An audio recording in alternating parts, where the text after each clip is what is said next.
Okay, everything's good. So, chat, The Verge says, Xbox is in a disaster while PlayStation is burning. Yeah, more on PlayStation news. Let's go.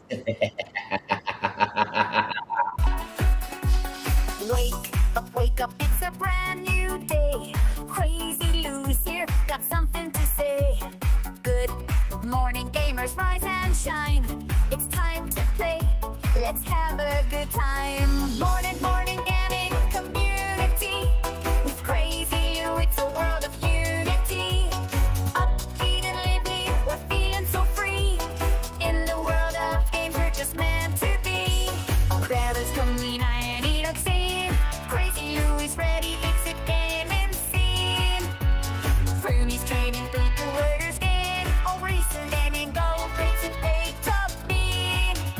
Good morning, Dom and Louie. It's a world of unity. Upbeat and lively, we're feeling so free. Initiating launch sequence.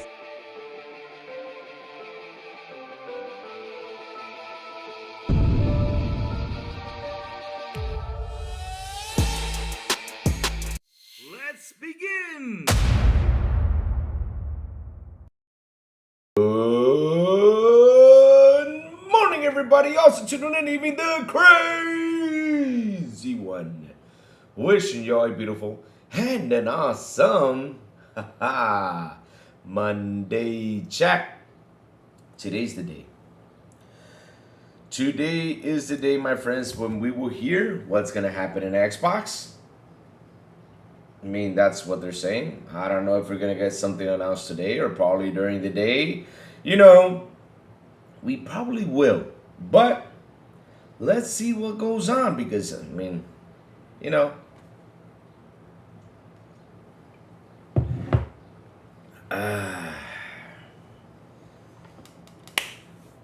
for the past 3 weeks or month, let's say, after the Xbox showcase, pretty much, I mean, we're getting close to that month.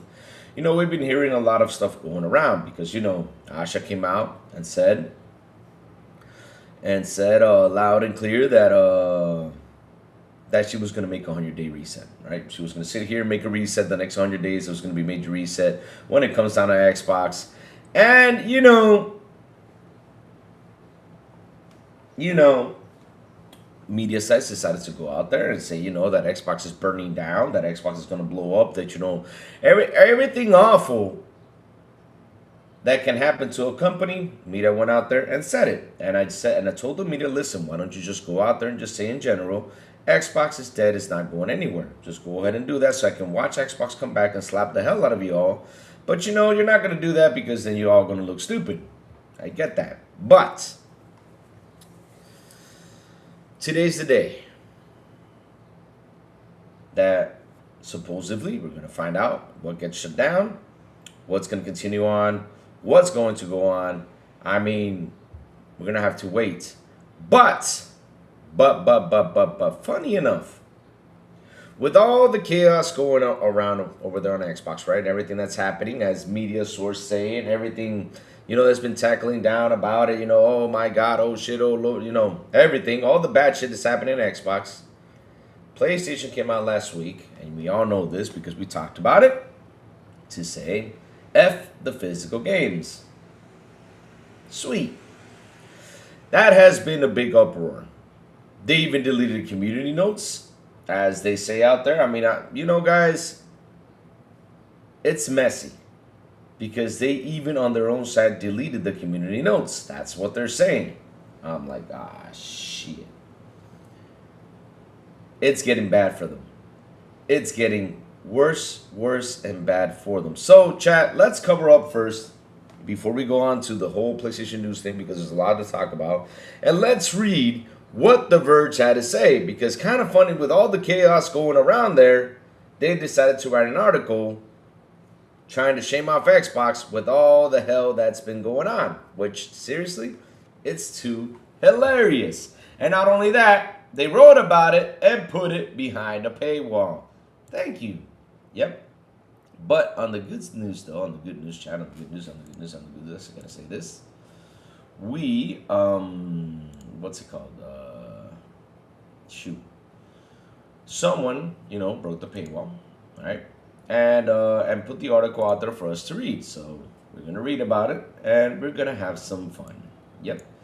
I want to read why is Xbox in such a disaster, and of course, make fun of them about it because at the end of the day, that's what we do here. So real quick, let me say good morning to my chat. We have in the building Sinceres. Good morning, good morning, good morning. Howdy hookahs and happy Evil Dead Burn. Sweet. Talos, the man with the what's up, Talos? Laos boys. Hello, hello, hello. Lamont Davis, good morning. Let me see. McFig, hello, hello, McFig. What's up, David Cohen? Hello, hello, hello, hello. PlayStation might as well bundle lighters and matches if they are on fire. Shoot. Oh no. Nick Williams, good morning. I'm normally not here chatting, but this is of grave importance. Save physical media. Nick Williams, I'm with you 100% with that. I wish I could tell you guys that it's gonna happen, but the sucky part is just not gonna happen. It's not me trying to defend Sony for what I'm saying right here. It's because you got 90% of the world just not buying any more physical stuff like Blu-rays and stuff like that. And companies, when they see this, they decide to do the shift. Now, the thing is, and I gotta say this loud and clear, and it's the truth, Xbox prepared its users since 2013 with the whole digital era. PlayStation did not. PlayStation did not sit down and tell the fanboys, hey, look, listen. Okay, everything's good. Oh, shoot. My bad, sorry about that. But PlayStation did not sit down with its fans and told them straight to their faces and say, look, since last year, this happened last year because, we caught it. I mean, I caught some things that was going on. I saw that LG was leaving the Blu-ray space, and not making any more LG Blu-rays. And also, I saw that they were going to stop making discs.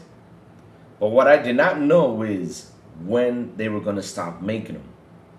So they should have, since last year, sat down and said, well, physical media, or at least since you guys sponsor these dudes out there, and we're seeing it, right, Chad? I mean, they sponsor a lot of people, right? They love to sponsor. At least get them talking about it. At least since last year, 2025, when, LG decided to pull away from Blu-rays itself. Blu-ray players, of course. And you guys decided to pull away from CDs to consumers. I mean, if you made that decision, you should have told these media sites to start talking about it to prepare your fans on what they were headed for. But you all didn't. You all just said one day, okay, this is the day, throw it out there because Xbox is in trouble. Fuck them. That's what y'all did. But hey, this is what y'all get. I'm happy you're getting it.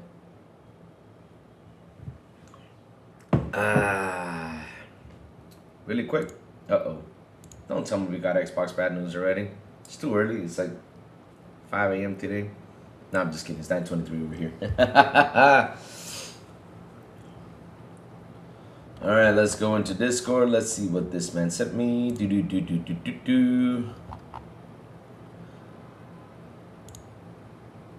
Oh yeah, I'm gonna talk about that. I have that right there, Pickles. Thank you for that, though. I have that right there sitting on the box because we're gonna talk everything that went down to PlayStation because a lot of shit happened, and something that came back that should have not come back. But guess what? It's back! Yay! All right. So let's tackle this sucker. Let's start with this because I want to tackle down the Verge, the article, and what they said, and just have some fun. I just really want to have some fun with this one because these guys are just, oh god. So like I was saying earlier in my chat, with everything that's been going on with PlayStation, right? PlayStation's been on fire. They've been doing a lot of crazy stuff. People are not happy with PlayStation right now. The Verge goes out there and does this. They write an article on July 5th. When was July 5th? Yesterday, Sunday? Seriously, on Sunday? So it says Xbox is a disaster. That is from The Verge, TheVerge.com. All right. Hey, let's check what's up, man. Good morning. So it says here, let's read the article that they wrote on July 5th. And like I said, PlayStation pulls something, they talk about Xbox. They're trying to shoot away from PlayStation. I do not know why. Listen, you got to understand something. No matter what you guys do the next couple of days, people are furious about this. And I get it why they're furious, because, again, you did not prepare your fan base for what was going to happen. Because, look, I'm not defending that you guys are leaving physical media. I'm not defending that. I'm being serious. I'm not defending that. I'm not defending that. I'm not. But there is something going on, and that is that people are not buying that much physical. But on your side of things, though, you should have prepared your fans better for the situation that's going on, because Xbox had us ready since 2013. Since they started talking about the digital, moving up to digital, we've been buying digital. I've been buying digital because I got, like I said, you know, it's a personal thing. Why do I buy digital? Because I don't want to order something, wait a week till it gets here, blah, blah, blah, blah, blah, and all this stuff. I hate that. I seriously do. I do. But you all did your little video. What was the channel? Was it? Ah! And then you guys are backing up on your video. I mean, you should have started warning your fanboys or your fans since last year, but you didn't. Well, this is what you get. All right, so it says here how it started. Microsoft closed out Summer Game Fest with a bang.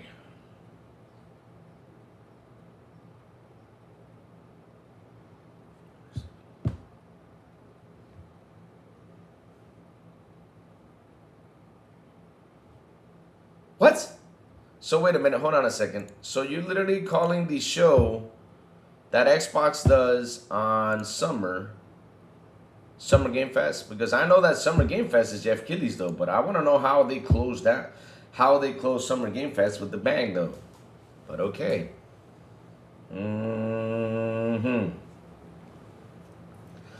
The company's annual June showcase, that's what you should have said. Microsoft closed out the annual June showcase with the bang, not Summer Game Fest. Good God. Was packed with crowd pleasers. Halo, Gears of War, Fable, and a translucent Xbox. Did we see Halo? I don't remember seeing Halo though in there, but okay. I gotta watch it again. I think I missed on that. And even some pleasant surprises like new Persona and Crazy Taxi games. Uh-oh. It was that kind of event that harkened back to its boisterous days of E3, when the industry weathered in a healthier place and game reveals were cultural events. It was also a sham. Just 3 days after the showcase, new Xbox CEO Ashley Sharma warned off a reset at Microsoft Gaming Division. Which will require making hard choices. So, she said she was going to reset. I don't know what was the problem over here. But okay. The weeks that followed were filled with reports of impending layoffs, which y'all were part of it, dumbasses. Studio closures and game cancellations, which you guys were part of it. Because this is a funny thing. Yo, chat, I got a question. I'm going to reset my channel in the next 50 days. Go. And I have to make some hard choices. Go. What other hard choices? I mean, the hard choices could it be that that I'm gonna be shirtless? The hard choices could it be that I'm just gonna change my boxers? I mean, I don't know. We do not know what the hard choices are. You guys went out there thinking like, oh, the worst and the worst and the worst and the worst, just to be the first ones to say I told you so. Yeah, that's what you all did. I get it, no problem.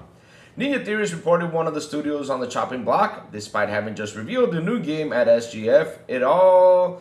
This comes to pass. Xbox will be shell of its former self because they're closing down studios. PlayStation closed down like 10 studios. 15, 20, 25, 30. I don't know how many they closed down. And they are still there. The only thing is they just went up the asshole meter a lot. That's all. They became a bunch of assholes these days. That's all. But they're still there. They closed down pretty much every studio they bought. But okay. So, after muscling After muscling its way down the console space nearly 25 years ago, Microsoft's gaming division is at its lowest point ever. And the fallout from some disastrous decisions is going to get very ugly in the coming weeks and months. It wasn't always this way.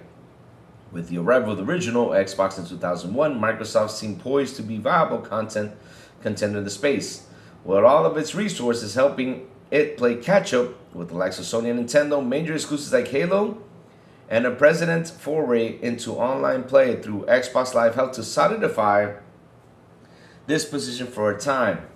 But Microsoft flubbed the launch of the Xbox One in 2013 with an inflated push into non-gaming features like TV, and the brand has never really recovered. With the oft-confusing Xbox Series X and X generation, the company only fell further behind. Interesting. Louis, when you reset your channel, make the hard choice to lay off BB Money. I agree. That's the first thing I'll do. BB Money's out. First thing I'll do. Yep. I'm ditching BB Money. Yep. So it says here, there are many reasons for this, but arguably the most damning was Microsoft's extremely expensive push into subscription services. On paper, it made some sense. Streaming services like Netflix were upending the film and TV landscape, so maybe the same could happen for gaming. Microsoft made some absolutely gigantic bets on this unproven future, spending billions of dollars to acquire studios and publishers in an attempt to build a large library of content on Game Pass that will lure subscribers. What's wrong with that? PlayStation is doing it too. It's just a different format. The only different format they have is that PlayStation does not have day one games, but they have a service that is just like Xbox Game Pass. Tom Moore just tweeted, all right, I'll get it. How's it going? Just how bad things are as Xbox Sasha Sharma? Shoot, what was the tweet of the day? Let me go get it. What did he say, though? Let's go see.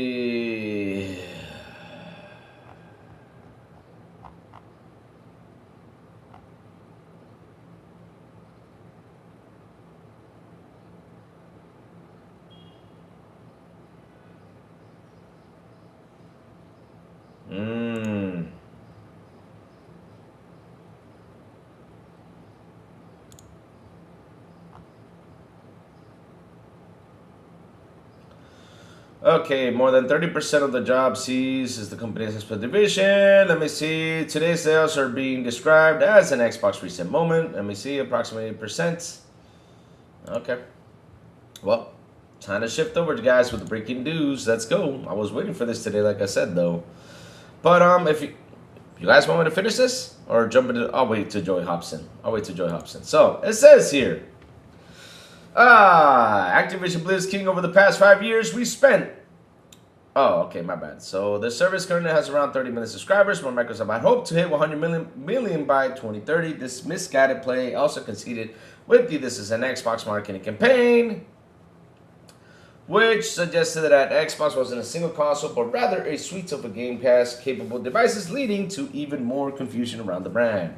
How it's going, just how bad things are, as Asher Sharma's chief content officer Matt Booty wrote in the reset memo. Excluding Activision Blizzard King, over the past 5 years we have spent over $20 billion on ongoing investment in our content platform and Howard subsidiary. But our annual revenue has declined nearly $500 million during the time. Going forward, this cannot continue. The Activision deal, meanwhile, cost $68.7. The company spent a lot of money just to make it less clear that an Xbox is.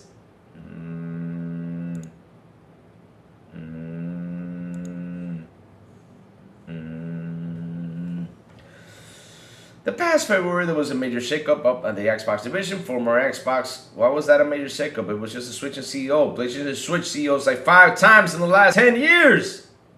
But okay. Despite a certain lack of experience in the world of gaming, her prior Microsoft head was Core AI division. All right, here we go. Same thing that these guys have been talking about in AI. So let's go down to what happens next. It's important to know that Microsoft currently exists within the video game industry. This is perpetually on fire. Hardware is getting more expensive by the day. Successful studios are getting gutted. Anti-consumer behavior is the new norm, and major hits are crushing down to earth. Why is everything hitting? Because people are not buying these games.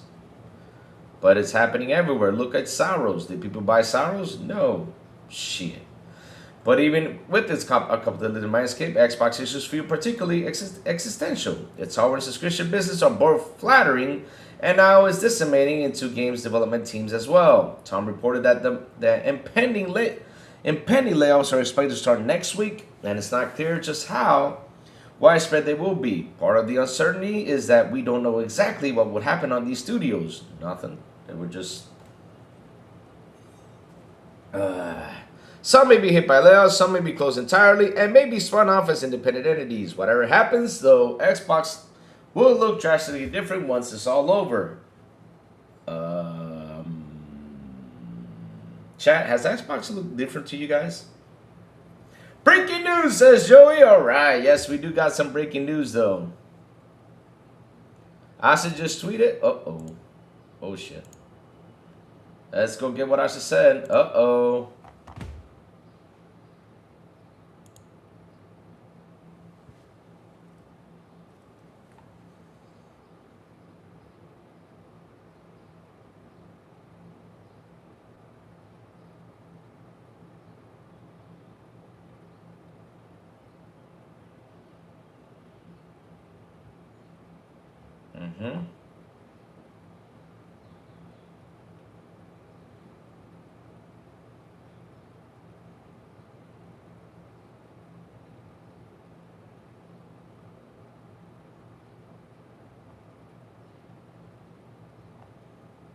Oh, shit. Damn. So, wait a minute. Hold on. Oh, she did. Oh, she did. Wait till Joey hops in. Joey, where you at? You in here? Joey, hop in. We got to talk about this.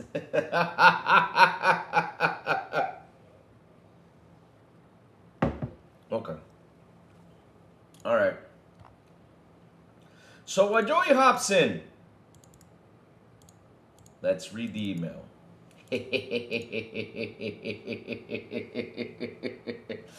So, in conclusion to what we were talking about before, listen, you need to understand something, Verge. No matter what, Verge, y'all can talk a lot of shit. The only thing that is going to bring us Xbox guys down is if we see that Xbox closes. That's the only thing that's going to bring us down. Why do we actually think this way? Why do we actually look at things all right now like that? Because literally, when this lady came out, she's been straightforward to us. She's been telling us the things how they are. She's been telling us, you know, top down how things are going to happen. And listen, like I said, the only thing that will bring us down is that if Xbox says, okay, this is done, no more Xbox Gaming Division, it's over, it doesn't exist, bada bing, bada boom, gone forever. That's the only way we're going to be down by this. That's it. Because us, we're just tired of you guys going out there. And here's the truth about this. We're tired of you guys going out there throwing shit at Xbox all the fucking time. And not throwing shit at your little friend that his house is burning. Like I always say, you guys are not looking at your own backyards. Over here, you know what we're doing? We playing games that we're subject to Game Pass. We're having fun. While on your side, all things gone to hell. And you guys are just focusing on what we do over here. So, breaking news, chat. Let's go. Let's talk about what Asha Sharma is saying right here. And it says loud and clear. Yes, Laos boy, yes. It was 5,300 though, but now it went down a little bit. So look, this is an important email I sent today to all employees at Xbox. Team, Asha Sharma tweeted, we are beginning the most significant restructure in Xbox history. After careful... I thought Joy was here. After careful consideration, I've made a difficult decision to reduce our team by approximately 3,200 throughout FY27. That's how a CEO works. I told you guys that was one thing I was waiting for. I was waiting for that to happen. I was waiting for her to sit down and say, okay, I got to do this, I got to do that, you know, got to change things. That's what happens when you get a new CEO. If everything was fine before, she'll make it better. But all right. This would include approximately 1,600 role eliminations today, and in addition, 4 studios will leave Xbox to new management. That's beautiful. That's beautiful. You know why I say that's beautiful, chat? I'll explain to you why is that beautiful. They did not get shut down as these guys were saying. They're not part of Xbox. Cool. They can keep on developing. They have their jobs and everything will be fine for them if they keep doing what they got to do. No problem. Good. You're not shutting down like EA does. You're not killing them like all these companies do. This is good. Love Big B. No, this is not bad, my friend. Trust me, it's not bad. It's not bad. I'll explain to you why, though. This will include approximately, let me see. I recognize that a year of long restructuring creates additional challenges. Unfortunately, it's not possible to make all the necessary changes in a single day, but I want to be direct about the scale. I know this is painful. These changes will directly affect people who have poured their creativity into the building of Xbox. Many joined us through acquisitions, while others were recruited here or sought us because they loved this industry and loved Xbox. Today's decisions do not reflect their talent or dedication. Our business today is not healthy. We're operating margins that are 3-10 times lower than capable platform and publishing business. We generated Gen 9 with a small install base and higher cost structure. To grow, we bet on Game Pass, multi-platform, and broader portfolio of content. While those businesses have created meaningful value, they did not grow at the pace we expected. As that happened, our core business weakened and we added more teams, more investment, more time, hoping for a better outcome. And now the industry is facing the most severe hardware crisis in history. We must reset Xbox. First, we will reset our content portfolio. All right. Since 2018, we have aggressively expanded our studio portfolio while the numbers of games created each month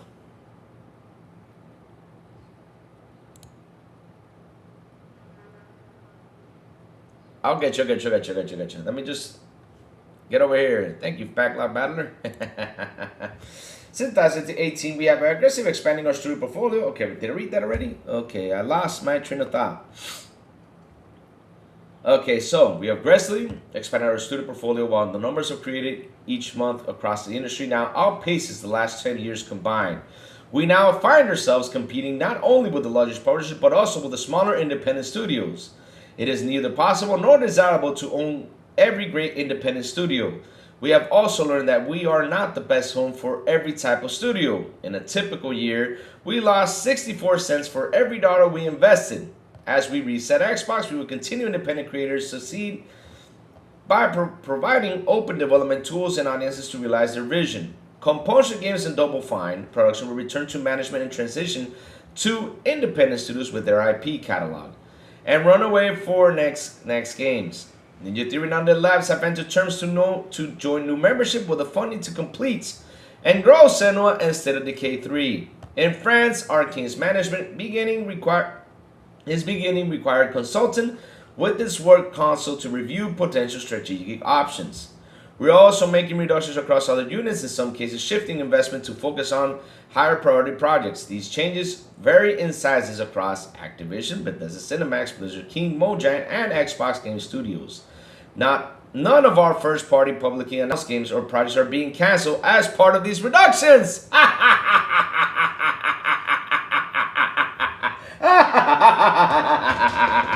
Okay, let's keep going. We're also making reductions across other units. In other cases, shifting investment to focus higher priority. Okay, I already read that, sorry. In addition, Mojang and King will now report directly to me. These two studios have increased to become platforms and are largest by monthly active users, they being critical, geographic, demographic, and differentiation to Xbox. Second, we will reset our platform. Ed's here now. We know that with great technology, it gets better when it gets simpler, not bigger. Today, in some parts of the company, work passes through as many as 14 layers of management. Diablo, 14 layers of management? Our platform teams are 40% larger than they were at the start of this generation. Even as our player base and play time have declined, this complexity has slowed decisions, blurred accountability, and make it harder to deliver for players. As we said, Xbox, we will simplify. We would reduce management layers to no more than 5. Oh my God, I read 14. I was already getting a headache. Oh shit. Reduce it to 5? It's okay. That's good though. And we're possible 3. Yes. Try to lower it to 3. Yes, he's coming on. Yes. He said in 10 minutes though. So I'm reading through the email, Safo. Reading through the email. We will deliver success that though a flat organization that is built around makers, individual contributors, focus on building, player coaches, leaders who remain deeply involved and work while developing their teams, and directly responsible individuals, DRIs, who own key decisions and outcomes, and we will streamline how we work across our tools with a clearer code base, shared services, and 50% reduced vendor spend. Third, we are resetting how we operate. Wow, this is a long-ass email. As Xbox grew our headcount, we became more fragmented. Team studios and functions often operate independently, and it became harder to work towards a shared goal, make the right trade-offs, and get things done. For the first time, we are establishing a chief operating officer with end-to-end P&L responsibility across content, hardware, platform, and services. Helen Xiang has been promoted to this role and will report directly to me. Over nearly 2 decades at Xbox, Helen has helped build some of our important businesses, from Xbox Live to leading Mojang and Minecraft franchises. Wow! Good right there. She will bring our business together under one operating model, making sure we make clear investment decisions, learn from the successes and failures, and hold ourselves accountable for results. Thank you, David McCarthy, who is retiring after 17 years on Xbox. With the Xbox, Dave has played a defining role in the billion platform that millions of players rely on every day, and has been trusted partner through many of the biggest moments in Xbox history. We wish him all the best. These changes are about a bigger future for Xbox, not a smaller one. The next decade of gaming will be larger, more global, and more creative than anything we've ever seen. This year will be invested as much as in Xbox as we ever have, but we'll invest on a greater focus, greater discipline, and greater clarity, all in service of making Xbox where the world plays and creates. I want Xbox to be one of the few companies that entertains more than 1 billion people each day and gives everyone the opportunity to create and connect. I know we can achieve this goal. Xbox has many of the most beloved franchises in the entertainment history, talented studios around the world, and we will return to growth in 2027. History is full of companies that mistakes longevity for inevitability. We will not be one of them. Asha. Woo! Wow! What a freaking breaking news right here, man. We got 72 people here already on the show. Please hit the like button. Please hit the subscribe button. Also hit that bell. Let's go. Let's go. So I'm waiting for Joey to hop in because we're going to talk about this. But in my point of view, though, here's the thing, though, Big B. I'll tell you why it's not bad news. I'll explain why. Look, bad news is that we lost a couple studios. It sucks, right? That sucks that the studios have left. Seriously, yeah, it sucks that they left. But on the good side, here comes the good side, chat. On the good side, though, they did not get shut down. That's the good thing I'm seeing. Because if they shut down these studios, there would have been an uproar because they showed us trailers. They showed us a bunch of games, how the games were. They were in alpha state, hey. But they did not get shut down like most of these companies do. They just shut down the studio and goodbye. They don't even sell them off or do anything. I managed to pull the full article of Verge as well. I already read it. Bro, boy, I already read that damn long-ass article of them talking BS right there. I talked about it already earlier. Right now, we're talking about the breaking news with Asher Sarman. I'll tell you something, though. One thing key right here that I saw. And let me see if we can get it. Because I read a lot, though. Whoo, so much to be read here.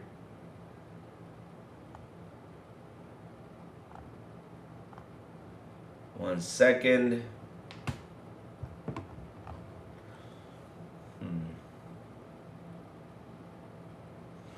I think she says she bets on Game Pass or something. Didn't we see that? Or did I lose my train of thought today? Because there was a lot to read, though. Woo!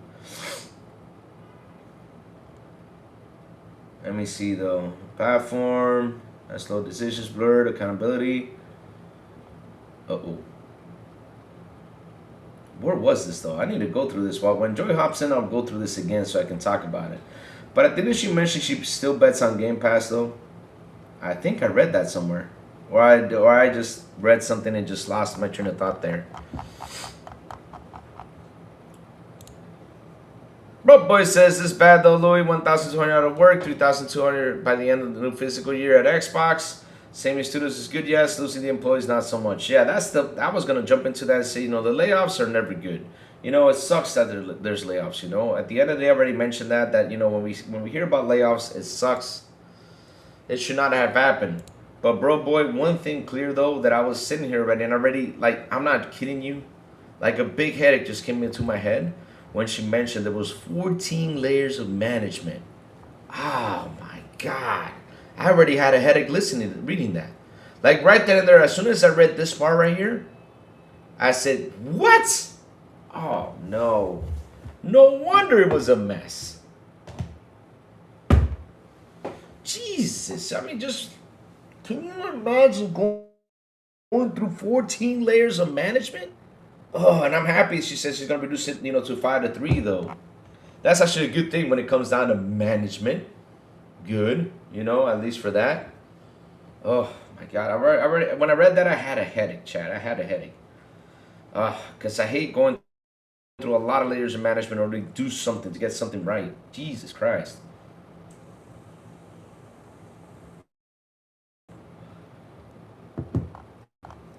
Look. Here's the thing, though. This is a reset. This is what happens when you get a reset, though. Chris really got a headache and stress over Xbox and Sony. No. Last boy. My headache came by because of 14 layers of management. Nothing else. I don't have a headache for what it said out here. So, Backlog Better with a $5 super. He says, I'm happy that they are getting a fighting chance like they gave Toys for Bob. Really hoping Ninja Theory and Double Fine will find all the love and support. 100%. I'm glad they're getting that chance too. I'm with you there. I agree 1,000% with you when it comes to that. I agree they're getting that chance though. I agree. But the funny thing is that everything these guys were saying out there, what studios are going to be shut down, what studios are going to be dead, what studios are going to be this and that, it was a wet fart. I'm sorry for the employees, but it's not a bloodbath, says Joy. I couldn't agree more, my friend. They were actually saying it was a bloodbath. They were actually saying it's dead, it's gone, it's everything. No.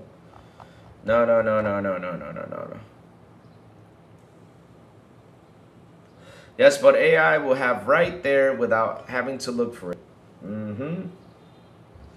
So it says here, Judas Royce, she mentioned something about not being able to do everything in one day or something. These things, look, chat. All these stuff takes time, though. And to be honest, though, for the next 100 days, what she's doing, look, she said, all right, let's make this clear. You guys have been for years over here, and we've talked about this before. We mentioned this. Okay, Joey's in here. Let's get him in here. So like I'm saying, though, we talked about this before many times, though, chat. That, these studios are out here. They're working, they've been out here working for years and years, not end. For example, we talked about Ninja Blade, right? Not Ninja Blade, sorry. Senua's Sacrifice, right? We talked about it. Ninja Theory, sorry. And we talked about how that game, we talked about it. We said a lot of things about that game. And all of a sudden, boom. The game comes down, it's only 7 hours long. You're like, what? I mean, I was expecting this to be a 15, 16, 18-hour long game. But it was only a 7-hour long game. So the fuss, all of this game around it was just graphically, that's it. Not gameplay? Shoot. Joey, good morning, my brother. How you doing? I apologize. I should have been here earlier, but I had to do a quick run to the no worries. pharmacy. I had to do something real quick before I came back. My voice could be a little bit off. I went to bed around 5:30 in the morning after a night of drinking and watching the Mexico and England game. What a fucking game. It was. England kicked butt. England has a good defense, though. Damn. I thought the game was great. Yeah, even though it was a great game. It was. And but besides, one of my neighbors I didn't even know, he had a Mexican friend there, so I felt his pain, bro. The guy was crying. So. Of course, But we understand that you're fighting for your nation. That's great. But whatever. Besides that, What's up? I'm like, all right. I'm like, hopefully I can wake up. Hopefully I can see the bloodbath. Hopefully, it's not gonna be that bad. So I am actually doing my errand. I'm in the pharmacy and I'm watching my phone. And Dirt is like, Ash is about to tweet now. And literally seconds later, Asha's tweet came out. Yep, and we read it. And I told you, hey, breaking news right away. Yep. Here's the crazy part. A lot's to analyze. There was a lot to read. I still haven't been able to read the entire thing. Mm-hmm. But there's nothing to cry about. Exactly. like the major, like how these guys were saying, that it like literally sounded like Xbox was gonna eliminate every studio that they have and disappear. That's what they made it sound like. I was expecting a meteorite as big and as dangerous and an extinction level that suffered the dinosaurs. I was expecting First Testament wrath of God. I was expecting fire from the sky. I was expecting people turning into salt. I was expecting unconsiderations, fuck yous. I was expecting people just getting, you know what, you're not good enough, get out of here and all that stuff. Instead, we got 5 to 6, I think even more, I think 7 years of a sponsorship from a lot of these studios, salaries, and then a pat in the arm and said, hey, you know what, thank you for your service, it's time for you to move on, you're 18, you should live by yourself. And that's it. Mm-hmm. That's it. Nothing. I understand there's a lot of employees that just got fired, but does not pretend that these people are not getting a severance check. And as far as I understand, Microsoft is one of the best out there that does actual severance checks. All right? Yes, I understand 1,200 people lost their jobs today, but they're leaving with a great, huge check. And if they're smart enough, they either leave this industry because it's trash right now, or you start a little independent studio that seems to make more money than a AAA studio. But nobody's going to try to convince me right now that whatever happened today or whatever is brewing in these past few weeks, that this was the magnitude of an apocalypse or Armageddon that we were expecting. No studio got shut down. The only one I'm confused because I didn't read well and maybe I didn't understood well was Arcane. I don't get what's happening exactly with Arcane. So I'll explain to you what I expect. Okay, so one thing is Please. I forgot to mention right here, and I was gonna bring this up, and she said something that's also clear with everybody, trying to shame, Game Pass, right, for the past couple of weeks. It says here, to grow, right here, let me read this again. To grow, we bet on Game Pass, multi-platform, and a broad portfolio of contents. Sweet. I'm happy that Game Pass was not gonna be affected. Good stuff, for the people who love Game Pass. So for Arcane, hold on, let me go get it. So in France, Arcane's managers beginning required consultation with this works council to review potential strategic options. They're looking in there to look for strategic options. That does not mean. I do not know. So let's go grab this, copy. Let's go over here, paste this, and let's Google it up. Meaning. It says here by Google, potential strategic options refer to the alternative courses of action a business or individual can take to achieve long-term goals and overcome challenges. They represent the how-to path for reaching objectives, ensuring resources are utilized efficiently while adapting to the market or competitive environments. That's what potential strategic options mean. Repeat that again, I'm sorry. Oh, it says here, potential strategic options refer to the alternative course of action a business or individual can take to achieve long-term goals and overcome challenges. They represent the how-to pathways for reaching objectives, ensuring resources are utilized efficiently while adapting to the market or competitive environments. That's I what it mean, means. I assume as much, but I don't know if that actually means that. Well, I mean, I just Google it up. I put. Well, whatever it means or whatever it is, and it actually, I'm guessing we're gonna find more information later through the day. What's actually happening with Arcane? But I think maybe they're evaluating if Blade is good enough to cancel or not. Maybe it's that. maybe we don't know. But you know what? I gotta give a hey. Compulsion wasn't in the list. Everybody said Compulsion was dead. Well, they said it was going to be shut down though, but it was returned to management and transitioned to independent studios with their IP. So they're going to become independent studios. Wait, who's in the list again? Because Okay, so here's the list though. I'm going to read this clear. Compulsion Games and Double Fine Productions will return to management and transition to independent studios with their IP catalog and run away for their next games. Ninja Theory and Undead Labs have entered terms to join new ownership with funding to complete and grow Senua instead of Decay. In France, Arcane's management. Okay, so those 5 studios. So and Exile is fine for now. And Exile's fine. Who else? Obsidian. Everybody was talking trash about Obsidian. Nothing happened to Obsidian. Nothing happened to Obsidian. Of course, about the layoffs. I understand the layoffs, guys. The layoffs are bad. I understand that. Yeah. But at least there's a silver lighting with layoffs is that you just didn't get fired and you just leave without nothing. You're getting a severance check. You understand? So it's not that bad. Believe me, there's some people in there that's like, fuck it, thank God I don't want to work here anyway and I got a check out of it so I can live my life. Now, there's a lot of people who think that way.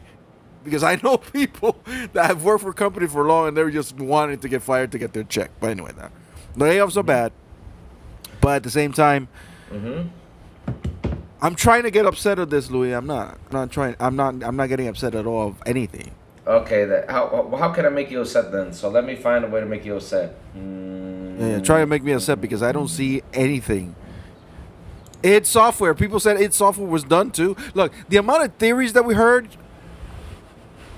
and this bloodbath is. I'm sorry, I'm gonna call it a wet fart. And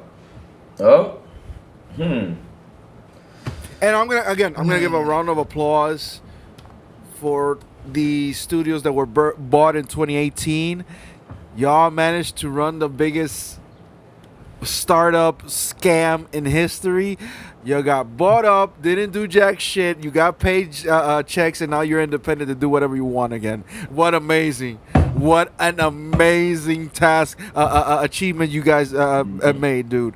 Like, god damn it! If I wish a lot of people in this world could have that chance, bro. Blood drop? Nobody bled? Honestly, I mean, of course, you're losing healthcare and things like that. I understand that. Another. And game-wise, exactly, Music 72. Game-wise, what did we lose? I mean, I can tell you right now, Psychonauts 3 we did not lose Psychonauts 3. You know why? Because they were not making Psychonauts 3. Oh, damn. That's even worse. Shit. They were not making Psychonauts 3? Shit. No, the Tim Schafer's next game, I can tell you right now, it wasn't fucking. Undead Labs at the terms to join ownership, go funding, complete, and grow. They're alive. That's the important part. Yep. They're not fired. They're keeping their jobs. They're keeping their studios. They're keeping their IPs. They're owned by somebody else. If that somebody else, whoever it is, fucks them over, that's their fault. That's their fault. Yep, that's their fault. Nothing else. It's not somebody's fault. No, press on Wick with a $2 super chat. That wasn't that bad for now. I agree. That wasn't that bad though. Exactly. We can't lose. There. Thank you, Illegal Dad. You can't lose what we never had. Exactly. Like, honestly, bro, we did. So I'm trying to get upset at this, Louis. You know what I imagine in my mind right now? What do you imagine? Let's see. Asha grabbed. Let's use me as an example. You and me, we're chubby guys. You know that. We're a little bit overweight. Asha Right? grabbed us But and we're put us in the sexy, gym though. and make us lost weight. But we're sexy though. Yeah. But I know I'm Yeah. sexy. But what I'm saying is, Asha grabbed us both. They threw us in the gym. Like, motherfucker, lose weight. You're too fat. You're too slow. Exactly. You're too slow. She Move literally it. said, "You're too slow. Move it." You know what happened? You know what came to my like you want to know what was the worst thing I read in this thing? You ready for this, Joey? The We thing know- about the 14 layers. Oh my god, I had a headache. Joey, when I read that area, that's like the thing that Raymond Gaming Force, stop it. Stop it. The guy here, Satya Nadella, is running the show now. You got. We've been saying Satya runs the show since the. Stop it. No, we're not running with that right now. But yeah, that was my biggest headache. I was like, are you serious? You had something right over here that was managed. You had 14 managers. I mean, that was all over the place. Oh my god. And then when I read that they were then when I read we will reduce management layers to no more than 5 and where possible 3, I was like, oh, thank you, that's actually good news. But 14 layers?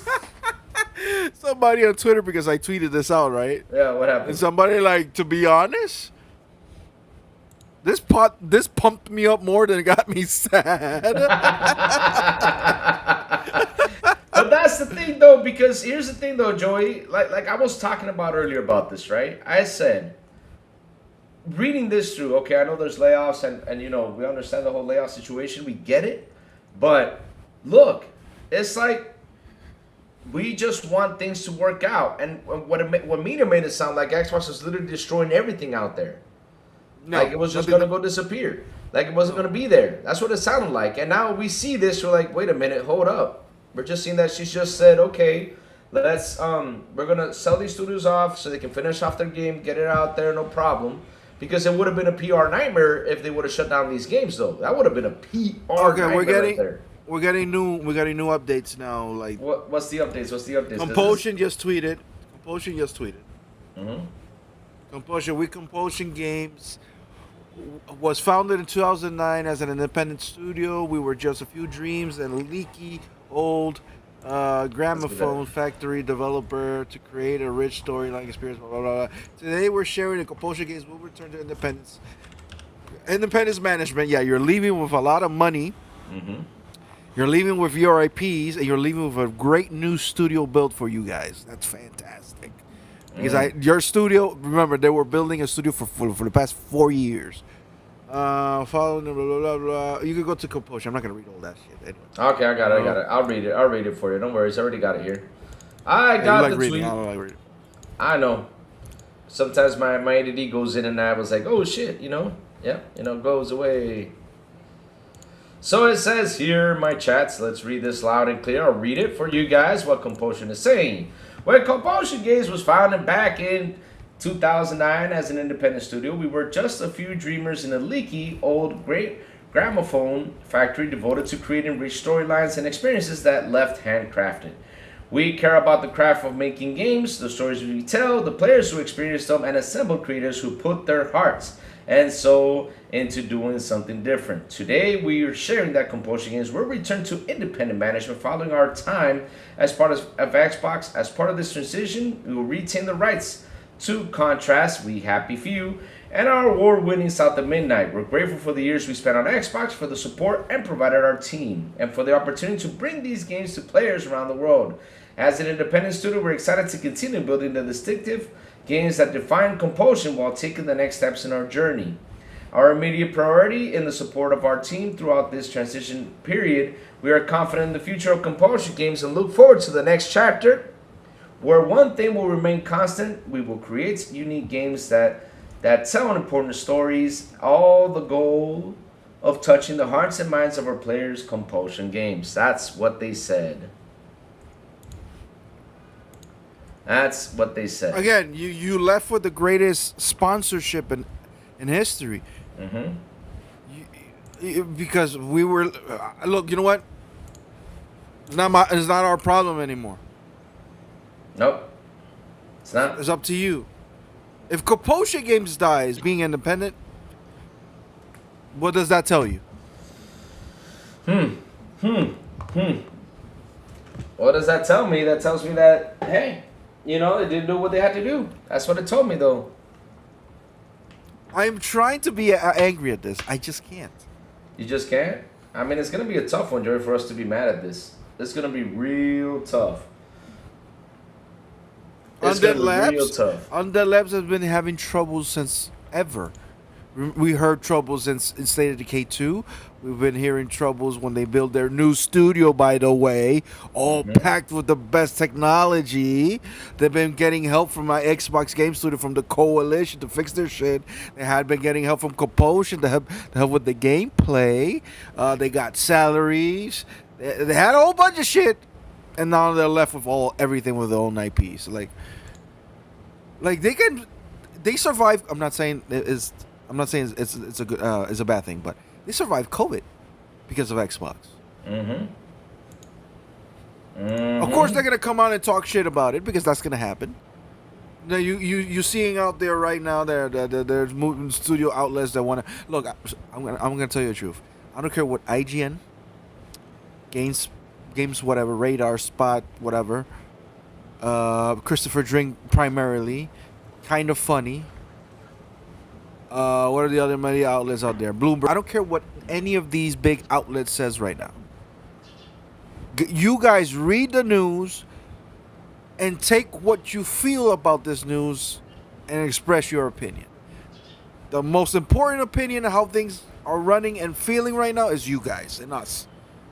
The people who actually played the box. Forget about the opinion of these guys because they have an agenda to destroy Xbox. We've seen it. We fucking seen it live, and all I see is Asha put Xbox to the gym and told her, "You gotta cut fat, bro. You gotta cut fat. You're too slow. You're too sluggy. You're not doing your job well." And I'm not mad by Double Fine. You know why? Because Double Fine has always been independent, and I know they will survive. Unless if they go over budget like they did with the Psychonauts 2. They never do that. They never do. Because the Psychonauts 2 was never over budget. Oh, no. I'm saying that because they need to get the money, to pay for things now. No, it wasn't over budget. Oh, it wasn't over budget? Okay. Right. Is that the first publisher that came out, Bright, I think that was Bright something. Got caught with human trafficking and drug-related issues. Oh, shit. So the publishing shut down. So they lost the money. They lost the money. Okay. Yeah. All right. Oh, shit. Damn. Awful stuff. And they weren't asking for that much either. Because remember, the original money wasn't even including the bosses. So, again, I'm sorry for the employees. I hope that severance check helps you a lot. I hope, and I hope that at least 3 months to 6 months of health care is enough to take care of whatever you need to take care of. But if you're smart enough, get away from this industry and you start either your own business, make your own independent game, because we know the independents are loved and can make money if you're smart enough making a game. Or you go somewhere else to be happy. Move to another country that is cheaper and better and safer. Whatever. I don't know. Go Paul says, "Give me my physical." Well, this does not kill the physical media story. I don't care. Yeah, this will not kill it. Because guess what? Nobody died. Nope. Nothing happened. You know what I mean. No, what we mean is no games have gone away. No games, have been shut down. Nothing too aggressive. No projects were canceled. No project were canceled until now, because we know that they're looking at strategic options when it comes down to Arcane, because supposedly this is a supposedly chat. I mean, I don't know if it's true, but Idle Sloth posted something out there, and so let me go ahead and grab it. So it says here, Arcane's Marvel Blade title has gone over budget. It has been delayed internally, which is a result Arcane now undergoing evaluation to be sold off. Okay, now I don't know about that. Oh, that's the Verge. Never mind, fuck it. I'm not going to read that. The Verge right now is actually throwing things out there that I just don't get it. and has been delayed internally, which has resulted in Arcane now undergoing evaluation to be sold off. In France, Arcane's managers beginning to require consultation with the Works Council to review potential strategic options, says Sharma. These discussions could take months, so it's not clear what would happen to Blade or Arcane Studios just yet. But wait a minute, how can you get the idea? This is what gets me. You see chat, now they're talking shit. So it says here, from The Verge, Arcane's Marvel Blade has gone over budget and is being delayed internally, which has resulted in Arcane now undergoing an evaluation to be sold off. Where do you get this idea from? Because right now they're looking for strategic business options for the game and what to do with that. I mean, we don't know what... Oh, God. Maybe they have information, maybe they don't, but I don't know. Exactly. I think they just spewed something out there. Right now, as we know of, literally, with a lot of love, these guys do not have all their information right. They don't. They do not. Some of these sites were saying that, oh, it was going to be sold off. Oh, it was this. Oh, it was that. Oh, it was this. But again, it came back to it was going to be shut down, sold off, shut down, sold off. Or like, I even said this out there. Make up your minds. I mean, you guys do not have all the information. That is true. Land's Gaming, that is true. Blade is not out of the woods yet. That is true. I know. That is true. Yeah, that is true, though. But again, and you know what?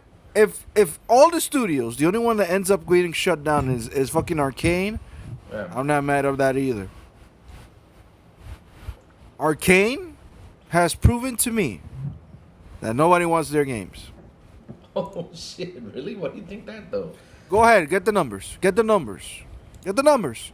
But didn't they? The only game that sold well for them was Dishonored 1. But didn't Deathloop win Game of the Year? Oh, it didn't. Yeah, and yeah, the Game of the Year makes you nobody can eat with a trophy. No, it did not. It did not win Game of the Year. It was not. Deathloop did not. It was nominated, but who gives a shit? Yeah, exactly. Okay, get the numbers. Go get the numbers. Go get the numbers. What do you want me to get? Search for every Arcane game and tell me if those were commercial successes. Besides, when they purchased fucking ZeniMax, we saw the papers. Seller for critical acclaim through. Okay, they were Arcane Studios is historically celebrated for critical acclaim rather than massive commercial success. Ooh. While they achieved a few breakout hits, several of their own immersive sims historically struggled to reach widespread mainstream sales relative to the development budgets. So let's see though. So they made Dishonored 2. Prey was a great game. Sure. Did it sell? No. I mean, it came out broken, and then they went in there to fix it, though. That was a broken game when it released. No. You're confusing the story. What? They made an entirely different game. It wasn't broken. They made an entire different game. The original Prey wasn't even the Prey that they made.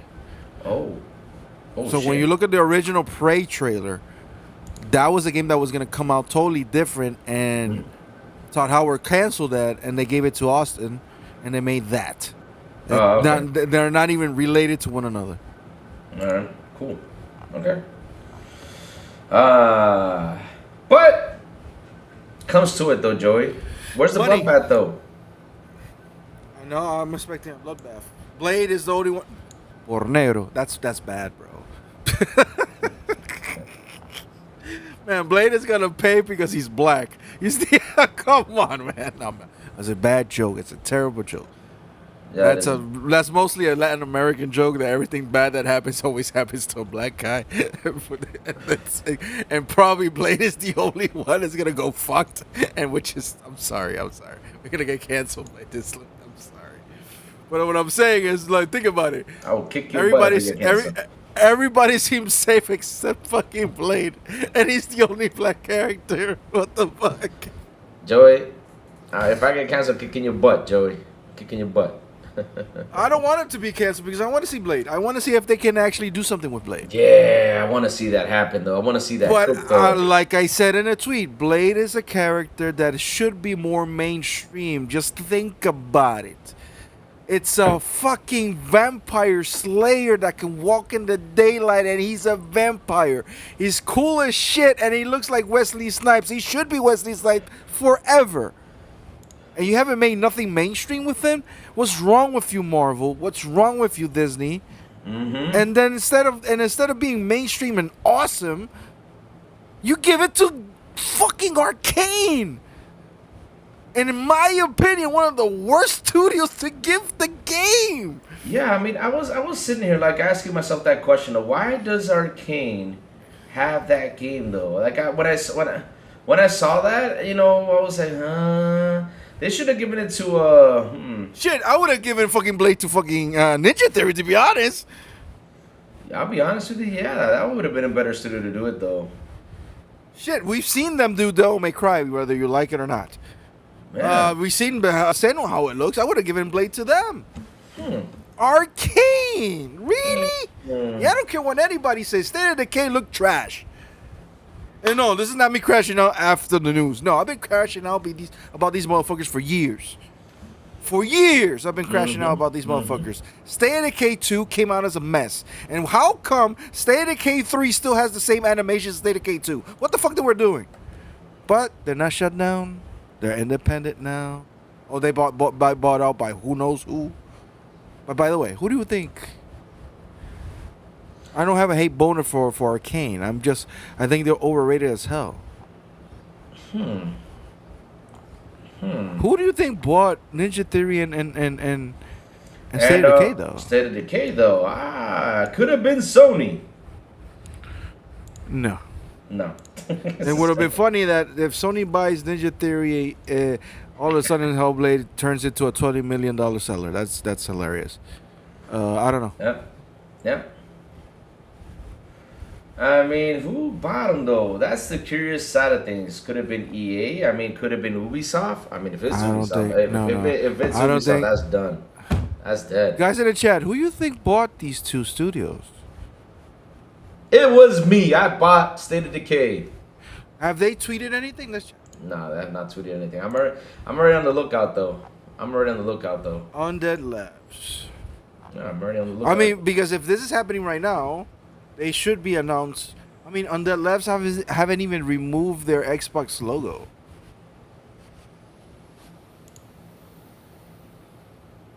Maybe the contracts are not signed yet. Well, who was the other one? Ninja Theory. Oh, John Bon Zombie says Tencent. Oh, interesting. If Tencent gets them, that'll be interesting, though. But yeah, who got them, though? They haven't tweeted anything yet. I don't know. Amazon could be one. Embracer is selling. Embracer right now is selling their investment. Take-Two? Tim Dog. Tim Dog. Probably private investors. I mean, we don't know.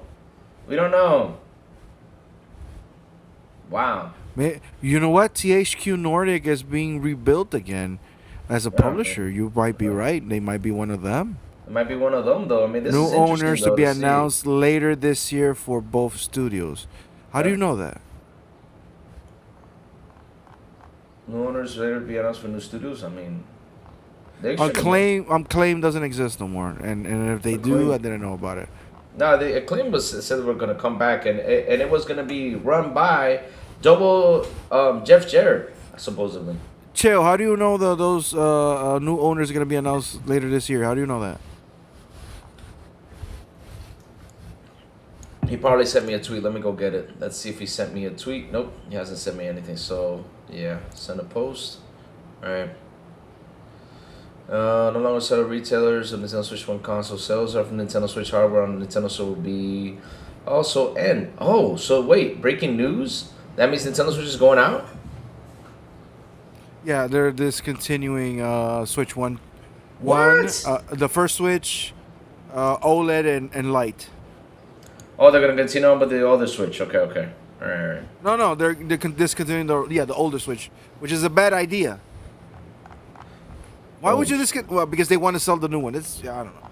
Let people buy whatever they want. So, of course, if people talking shit, Xbox CEO Minecraft and Candy Crush business even reported directly to her instead of being part of content business. Xbox, as they no, I don't know. CEO reported the company has failed to properly invest in Minecraft. Yep. I agree with that too. Yep. We've been waiting for the 4K Minecraft for decades, or a decade now, remember, since they announced it for the Xbox One. Nothing ever happened out of that. They should be more TV shows for Minecraft, more merchandise for kids for Minecraft. There should be more spin-off for Minecraft. Minecraft is your fucking golden goose, and you haven't done anything with it. So. But here's the moral of the story, Louis, and maybe we can switch topics because this topic is not even that hot. You know, Joey, we're not gonna switch to. You know, we're gonna switch to because oh shit, we all know what's been going to hell. As much shit you want to give Xbox, and you should give it shit because they deserve some of the shit. Exactly. And good shit they deserve. They went out of the way and do good by these studios and not straight up shutting them down. Exactly. Unfortunately, they had to do it with the initiative, which I agree, shut that fucker down. And I feel like Arcane Austin was more of revenge by the previous management. Like, motherfuckers, you guys did me dirty. But I'm glad that they did right, as you know, I mean, as right as you can be with these studios, and just not just cut them off and shut them down and fuck you. Exactly. That was Like actually the good, because here's the thing though. My biggest worry was that that after they did these announcements that we are gonna have another PR nightmare when it came down to what was announced, right? That we're gonna go back to this. That we're gonna go back to what happened with the initiative. I was like, oh shit, here comes another thing though. And like I said, these shows were gonna be hard for Xbox, but look, the games are still coming out.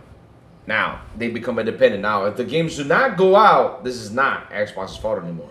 This is on them. If the game comes out bad, that's on them. If the game comes out like this, that's on them. I mean, that's their problem. Right now, this is not a problem anymore. Focus, honestly, would be an amazing partner, actually. Really?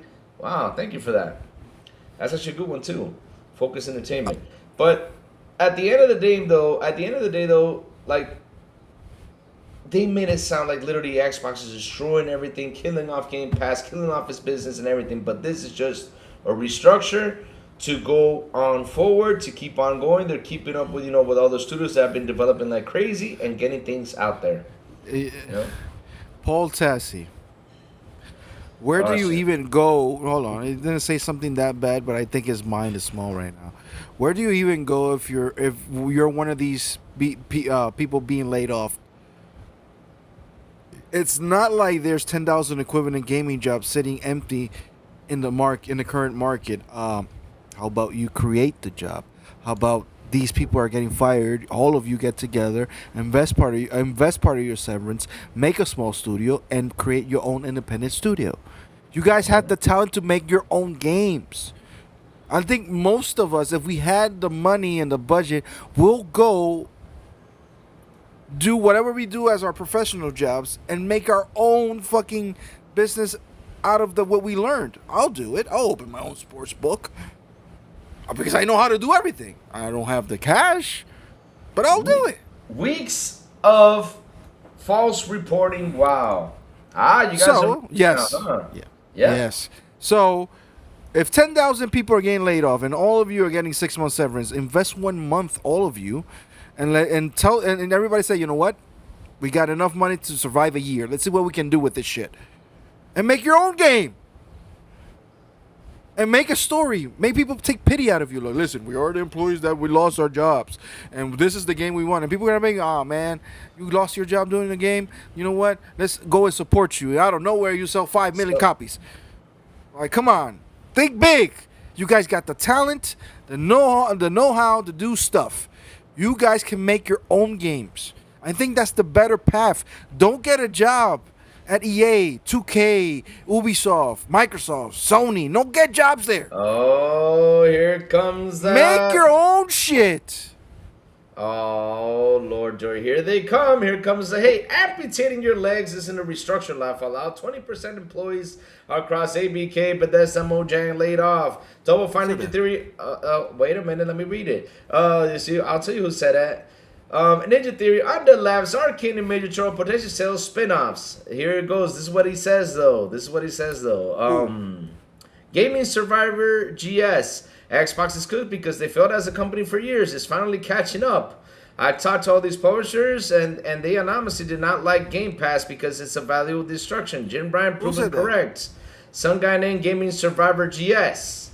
Then why are you reading that?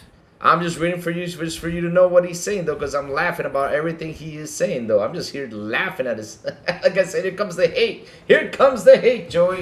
I'm not gonna take hate from a random guy. Exactly. I'd rather take hate from a guy like Sapo, Music 72, because these are Xbox guys. You understand? Exactly. And if I miss your name, I'm sorry. What I'm trying to say, and I'm sorry, this is the names I have in front of me. What I'm saying is, Asha said it in his tweet. Game Pass wasn't growing. We ate too much. They bit more than they can chew. Period. I'm laughing at the... Okay. Moderators, you know what to do.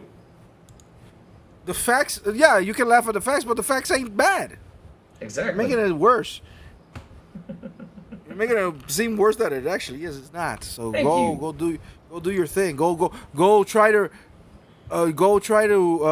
revive some physical disc. That's what you need to do. That's what you should be doing. He's saying that things are catching up to Xbox. What? Hold up a second, because this is the stuff I laugh about. PlayStation almost literally shut down every studio they bought. Literally almost all of them. There's only like 1 or 2 or 3 surviving, and you're coming over here telling me that because of what Xbox did is bad? I mean, they told those guys, hey, look, go over there, do your own thing. This is not going to be our side. If you fail on your thing, that's your problem, not ours anymore. That's what Xbox did. They're not even shut them down. They left them with the studio and everything, and you're coming over here mad and saying that everything that's wrong with Xbox is catching up? That Game Pass is actually bad? I mean, if it's bad, though, I mean, you got to look at your side of things, because your PS Plus keeps on growing, and your PS Plus was bringing PlayStation numbers, too. And it's pretty much the same business. They put games on there for you to download, and one day they say, okay, it's out, you don't have them anymore. So seriously, come on, dude. Come on. I mean, if you're going to talk facts, come up with facts. Don't come up with BS, though. Since we all know why Game Pass wasn't growing, you've mentioned it several times yourself, market the mother. Yep, they got to market their shit out there. They got to. Someone is banned happy, laugh my... I agree. Lydian, why are you assuming SOD3 will fail? State of Decay 3 will fail. What are we assuming? No, I'm not saying it will fail or not. I'm just saying that it's going to go out there. No, I don't know if State of Decay 3 will fail. What I'm saying is, you guys who are a fan of State of Decay deserve better. Exactly. You deserve a better looking game, a better running game, a better playable game. Blue Point says hi. Shit. So we got Double Fine with the publishing right here, and let's go see what they said, though. The thing is, though, Joey, I'm sorry. Yeah, Double Fine just said thank you for all the wishes. We're independent, blah blah blah. Blah blah blah. You know? And then they say nothing bad about it. They even thank you Xbox for the work we did together. Blah blah blah. Yeah, now exactly. we're independent. Move on. Exactly. Hey, Double Fine. If you want to survive, that new game you're making better be good. Or here's another one: make Psychonauts 3. Just saying. Initial thoughts says here, layoffs hurts, of course. No studio closures, no announced games, no announced game canceled. Faster management decision, but that's the focus on the new IP. Every layoff is one too much, but if you ask me for my honest opinion, some of these things were inevitable, and I actually think the outcome is better than the initially expected.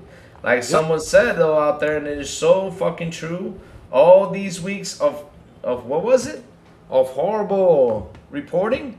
Oh, God. That was my problem, though. They spent a whole month, chat, a whole month, shaming Xbox, downing Xbox, destroying Xbox, making us run, like, trying to run, and thinking that Xbox was actually going to disappear, and look what it was. It was just, hey, studios, you guys hold on. Do you have the clip from who? From the email? From Kind of Funny, of him losing his shit because of Obsidian. Like, that's the one that I'm laughing out hard, because apparently Obsidian was gonna be gutted. It was gonna be Where did that news even come from? I don't know. That Jason Schreier had to come out and say, no, this is not true. Who started that BS? Because it seems to me there were studios that Asha didn't even look at. She didn't look at the coalition. You can clearly see that she didn't look at the coalition. She didn't look at Playground. Clearly she didn't look at Playground. I'm talking about in a deeper level. I'm not talking about on a surface level, because apparently there could be some layoffs there. I can get it. I get that. Apparently she didn't look at an Exile at all. She didn't look at who else? Obsidian. She just focused on those 5 fuckers. The 5 fuckers that weren't doing shit. Let's keep it real. There were these 5 fuckers. Though. What do you guys do? Because she's looking at an Exile. She's like, all right, they're really far away with this game. Either the game is good or not. We don't know. She's looking at Coalition. Oh, okay, they're making fucking Gears of War. Halo Studios wasn't touched. Damn it! Now that one was the one that hurt. Like it's kind of funny though. Like all my friends were telling me, like if I should would have shut down something, that's the thing they should have shut down. I was like, oh, what? I was like, oh man. Like, wait, hold on. Somebody said something in the chat that I want to address. Nothing bad though. It's like I know. Sinceres. Listen. Yeah, they're probably going extinct. But it's not Xbox fault no more.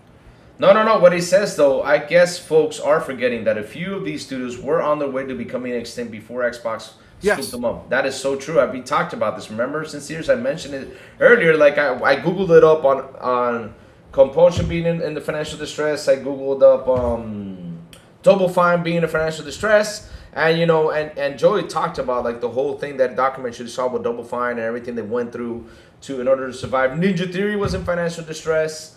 Even Bethesda has some financial problems with that, but they were not in financial distress. They just had some financial problems.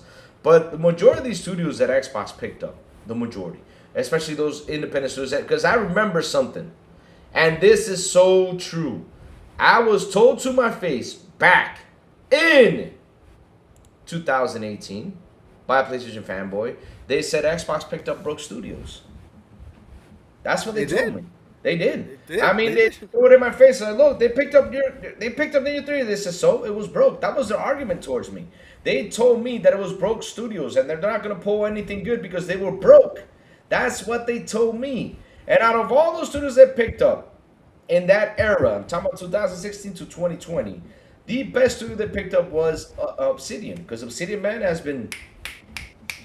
I mean, bro, I sat here and I talked about it last week when they were talking about Obsidian being shut down. I said, Obsidian's, if you take out Outer Worlds, the first one, if you take out Obsidian, made 5 games under Xbox. 5 games. They made 5 freaking games. They went nuts making games. They went nuts. You know what this tells me? What does this tell you? What does this tell you? Maybe not composure. Well, you know what? It doesn't apply. Because no, it doesn't apply, because in my mind it's like she's looking at the studios that weren't producing, not money but producing. But then I look at a Double Fine. They produced 2 games. Yeah, they produced 2 games. Yeah. Compulsion just came out with 1 game. And then you have the rest that didn't really. You know what? I'm trying to be upset. You're trying to be upset? Well, but here's the thing, though, because here's what would have made us upset, though. If they would have shut down all the games and said, these studios are shutting down, these games are not going, that would have been an upset moment. But the thing is, that's a bloodbath right there. But here's the thing, though. They said this, though. Look, we're not working with you guys anymore. You guys go independent and finish your games off. We just we don't want to. You just told your 18-year-old son to go and live by yourself. Exactly. Be a man. Be a man. Go fend off. Go. Whoever has that Wolverine profile picture, you're dumb as fuck. Ooh, I don't see it though. It has a Wolverine profile picture. Like, you call this death? This is not death, bro, at all. This is not death. I mean, death would have been okay. Let's kill this. R.I.P. Xbox, he says. Oh, BITW. Oh man, how is that dead though? In fact, what you're looking at is a leaner, quicker, and stronger Xbox now. They're not going to concentrate on the small stuff. Now their money is going straight to the things that are making money, which to me is a little bit unfortunate because Yeah, I like quirky small games more than I did triple. too. But those 70 bangers that you guys like to laugh about, those small games that doesn't have the graphics that you guys laugh about, They laughed about it. that you like to compare like graphics between South of Midnight and Right, and, freaking God of War because you guys do that dumb shit. Exactly. They do that. Apparently that's not gonna happen no more. So. No, it's not. It's not. Shout out to the 65 people here on the show. Please hit the like button. Please hit the subscribe button. Also hit that bell. We're close to 2,100. Let's get Louis there. Come on. Come on, baby. Come on, come on, come on. Bring it. But yeah, I mean, Wow, that is true. Go ahead. Say what you're gonna say. What happened though? What did it say though? No, Gas actually says something really interesting though. What did Gas say? Xbox tax actually helped Xbox today. Let me explain by what he says. By going wild on rampant speculation and making it sound like Xbox was dead, just softened the blow to the company terms of PR today, which is true. Like we were expecting, again, like I said at the beginning when I came in, Old Testament God, wrath with fire from the sky, the plagues of Egypt. Dude, you know, I was waiting for what's that lady's name who has a big ass dragon Game of Thrones and burns up the whole city. What's her name? Yes, Daenerys. Daenerys. I was waiting for Asha to become Daenerys, get the dragon, burn everything down, And even the no. throne. And no, I mean everybody out here is like, I guess it's not that bad though. Like, okay, You know what no she did? studio closures, no games canceled, but plenty of staff lost their jobs to no fault as their own. Best You know what she best did? house in the Turbo Street scenario. I'll tell you what she did. What? She grabbed an old plant that was on a pot. She cut the dead leaves, moved the plant to a new pot, and gave it away. Give it away.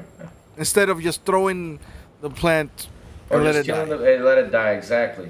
Exactly. She just cut the old leaves and trim it good, grabbed it, put it in a new place, and go ahead. Go ahead. Spread your roots somewhere else. Exactly. So no. But chat, and here comes something I'm gonna tell you guys right here, and let's be honest about it. Guess who's the one who actually fucked up in this whole situation? Go ahead and say it. Media. They fucked up. They messed up. They wanted to go out there, be the I told you so. They messed up. These media outlets that were going nuts out there, throwing news left and right because they heard something, they were the ones who messed up out of everything. Nothing else, because chat, listen. We sit here, we look at this, okay, we see there's layoffs, and that's out of all the news, the suckiest thing was the layoffs. 100% I agree there. But they made it sound like I said, Daenerys came in, burned everything up, and it's dead. It's gone. But here I we got a go. question.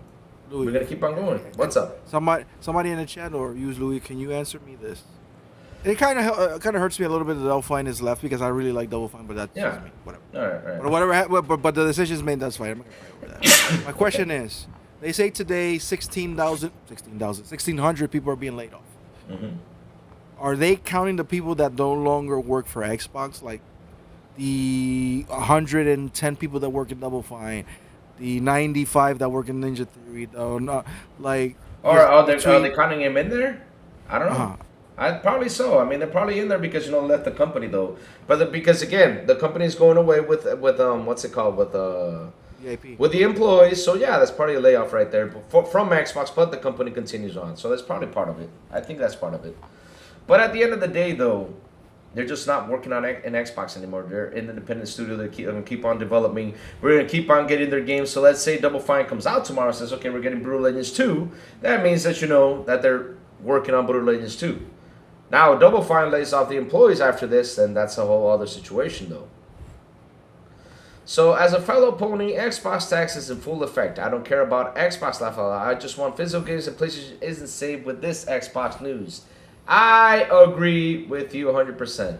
So, Sour Blow says, I like that so far she's keeping her word. I'm excited to see what what really gonna be the full direction. Hopefully, they finally stick to a plan and execute it. 100% agree with you there. I hope they don't do all that flippity-floppity, stuff in there, I hope they don't. Because seriously, that's a headache, though.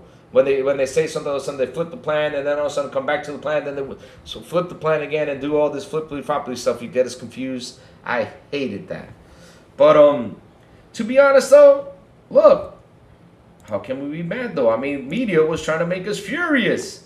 But at least now people have learned something from the media, and they're the ones who messed up, though.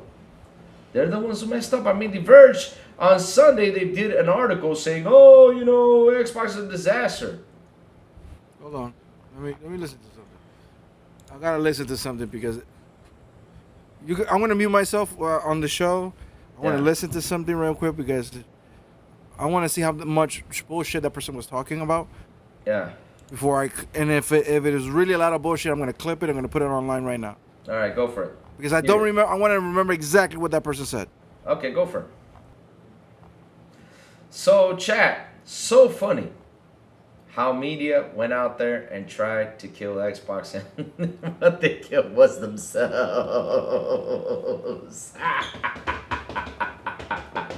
Woo! I'm just happy about that. That's the thing that makes me so happy. And especially what has happened these past couple of days. I mean, look, they go out there and they were pointing at us like, oh, this is bad, this shit. But yo, chat, listen, let me bring some stuff up. I mean, this is what happened over the weekend. Yo, come on, man, come on. I mean, you guys. And here's the funny part: everybody was looking for that win when it came down to Xbox news. But yo. I'm just gonna show you the titles. I'm not even gonna read through them. I'm just going to show you the titles of everything and just explain to you what I read and what I understood from it. And here we go. Look at this. 1. PlayStation adds the ability to terminate your PS5 account and all your games over inactivity. So for 36 months, if you do not activate your account, guess what happens? This is one thing that I saw freaking awful. So literally what PlayStation is telling you is this. That if you decide to go back to gaming, to console gaming, after a couple of years that gone by, and you go in and turn on a profile, and you have not signed in 3 years, which is 36 months in total, you know what that means, chat? You lost everything you had. Literally everything you had. And yet, they're not talking about this one. This is a topic they should be talking about, trying to force Sony to change that. Because after all these years of building, and you decide, or whatever happens, you're going through some financial distress, you're going through a lot of problems, you're going through everything, finally you get stabilized, you decide, oh man, I want to go back to console gaming. Okay. Yeah.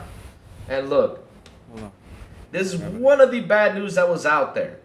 Wow. That's something The Verge should have tackled, right? That's something the media said should have tackled even more. But nope. They didn't care. They just did not care to bring it in. They did not care. So let me bring up the other one, though. Let me bring up the other one, something that I saw, and I was like, oh, these MFers. Here we go again. Another thing I saw out there that really irritated, this one irritated me because I was like, wait, I talked about this so much, and then went back on it, and all of a sudden, right? All of a sudden, they're doing this again? Yo, come on, man. I mean, I thought you guys learned your lesson. This is the second one.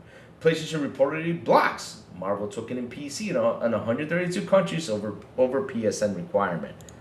Wow. We're back at this again. We're back at this again. Wow. We're back at this again. We're back at this, that they're going out there and saying that we're blocking 132 countries due to PSN requirements. That came back to this. Wow. Seriously, man, I think Sony's on fire, man. I'm not kidding you. I think they're making all the wrong moves to make everybody mad. And another thing that went out there, because I know Pickle sent me this, because the physical media is going away, right? And like I keep on mentioning it, I can't do nothing about it, because again, I have no problems with people who like to buy physical. I've always said this loud and clear. I have no issues with that. I mean, if people want to get their physical CDs, that's cool. I for sure am not getting them because I live in a country where I have to wait literally a week to get my games and everything. But that's why I went digital. Digital has been much more simple for me. But that's that's personal for me. But I do understand the physical, guys, and like I told you guys, I can't do nothing about it. I mean, I can talk about it, mention it, but at the end of the day, though, there's nothing I can do because I'm facing literally almost the whole world when it comes down to this, and it sucks that, the whole world has gone full digital, and nobody, is actually buying this physical stuff because of the same situation, probably like I'm saying, though. It's a personal take, but it's a hard fight to go against, and not only that, Sony switched the factory up to make things for AI. To get more money in. And not only that, their stock went up too. That's what investors do. So this sucks too because PS5 disc drives limited to 1 per order. Sony acknowledges high demand.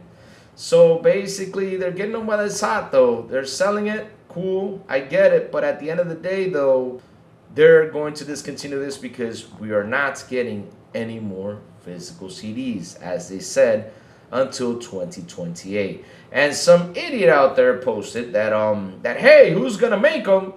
There's smaller companies that can sit down and make Blu-rays. Now the question is, and this is something where, like I said, you need to be smart on what you gotta say out there on Twitter. But the thing is, which game developer will decide to port their games to physical CDs? That's actually the good question.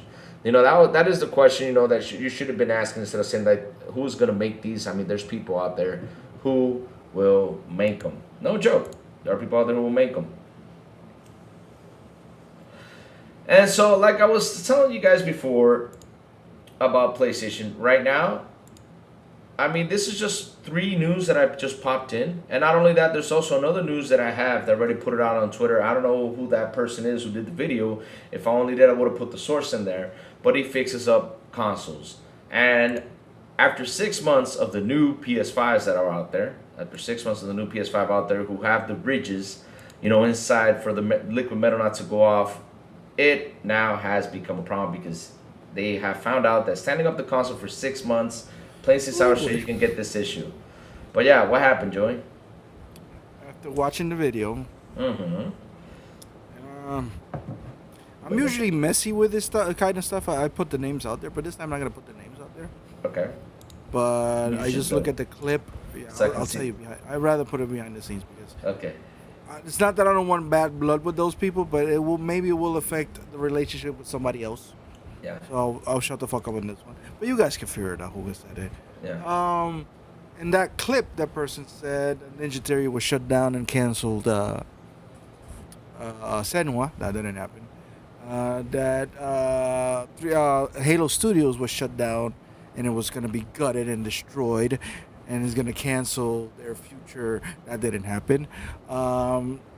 Apparently, Bethesda was going to go independent. That didn't happen. Who the heck threw that? I mean, okay, tell me in the back. But again, like, why? I mean, why would you go out there and spew stuff like that? I think people will know when I say when that person said because he's a man, that Gears of War E-Day it's an exclusive for now. Yes. I'm just gonna say yes. No, just not what I just said. I'm just gonna say yes. Yes. Okay. Somebody in the chat will understand when I say yes because somebody made a question. Major? Major? I don't know who Major is, but okay. The PS4 premium suck and not great value for gamers. I can send you guys the link if you can look for it. I watched another big time PS5 repair person, as he said PS5 being horizontal or vertical, it creates dry spots in the liquid metal. Again, I don't want to put the person in blast for the simple fact that there's things happening behind the scene that it won't affect me personally because I don't have a YouTube channel, but maybe they're,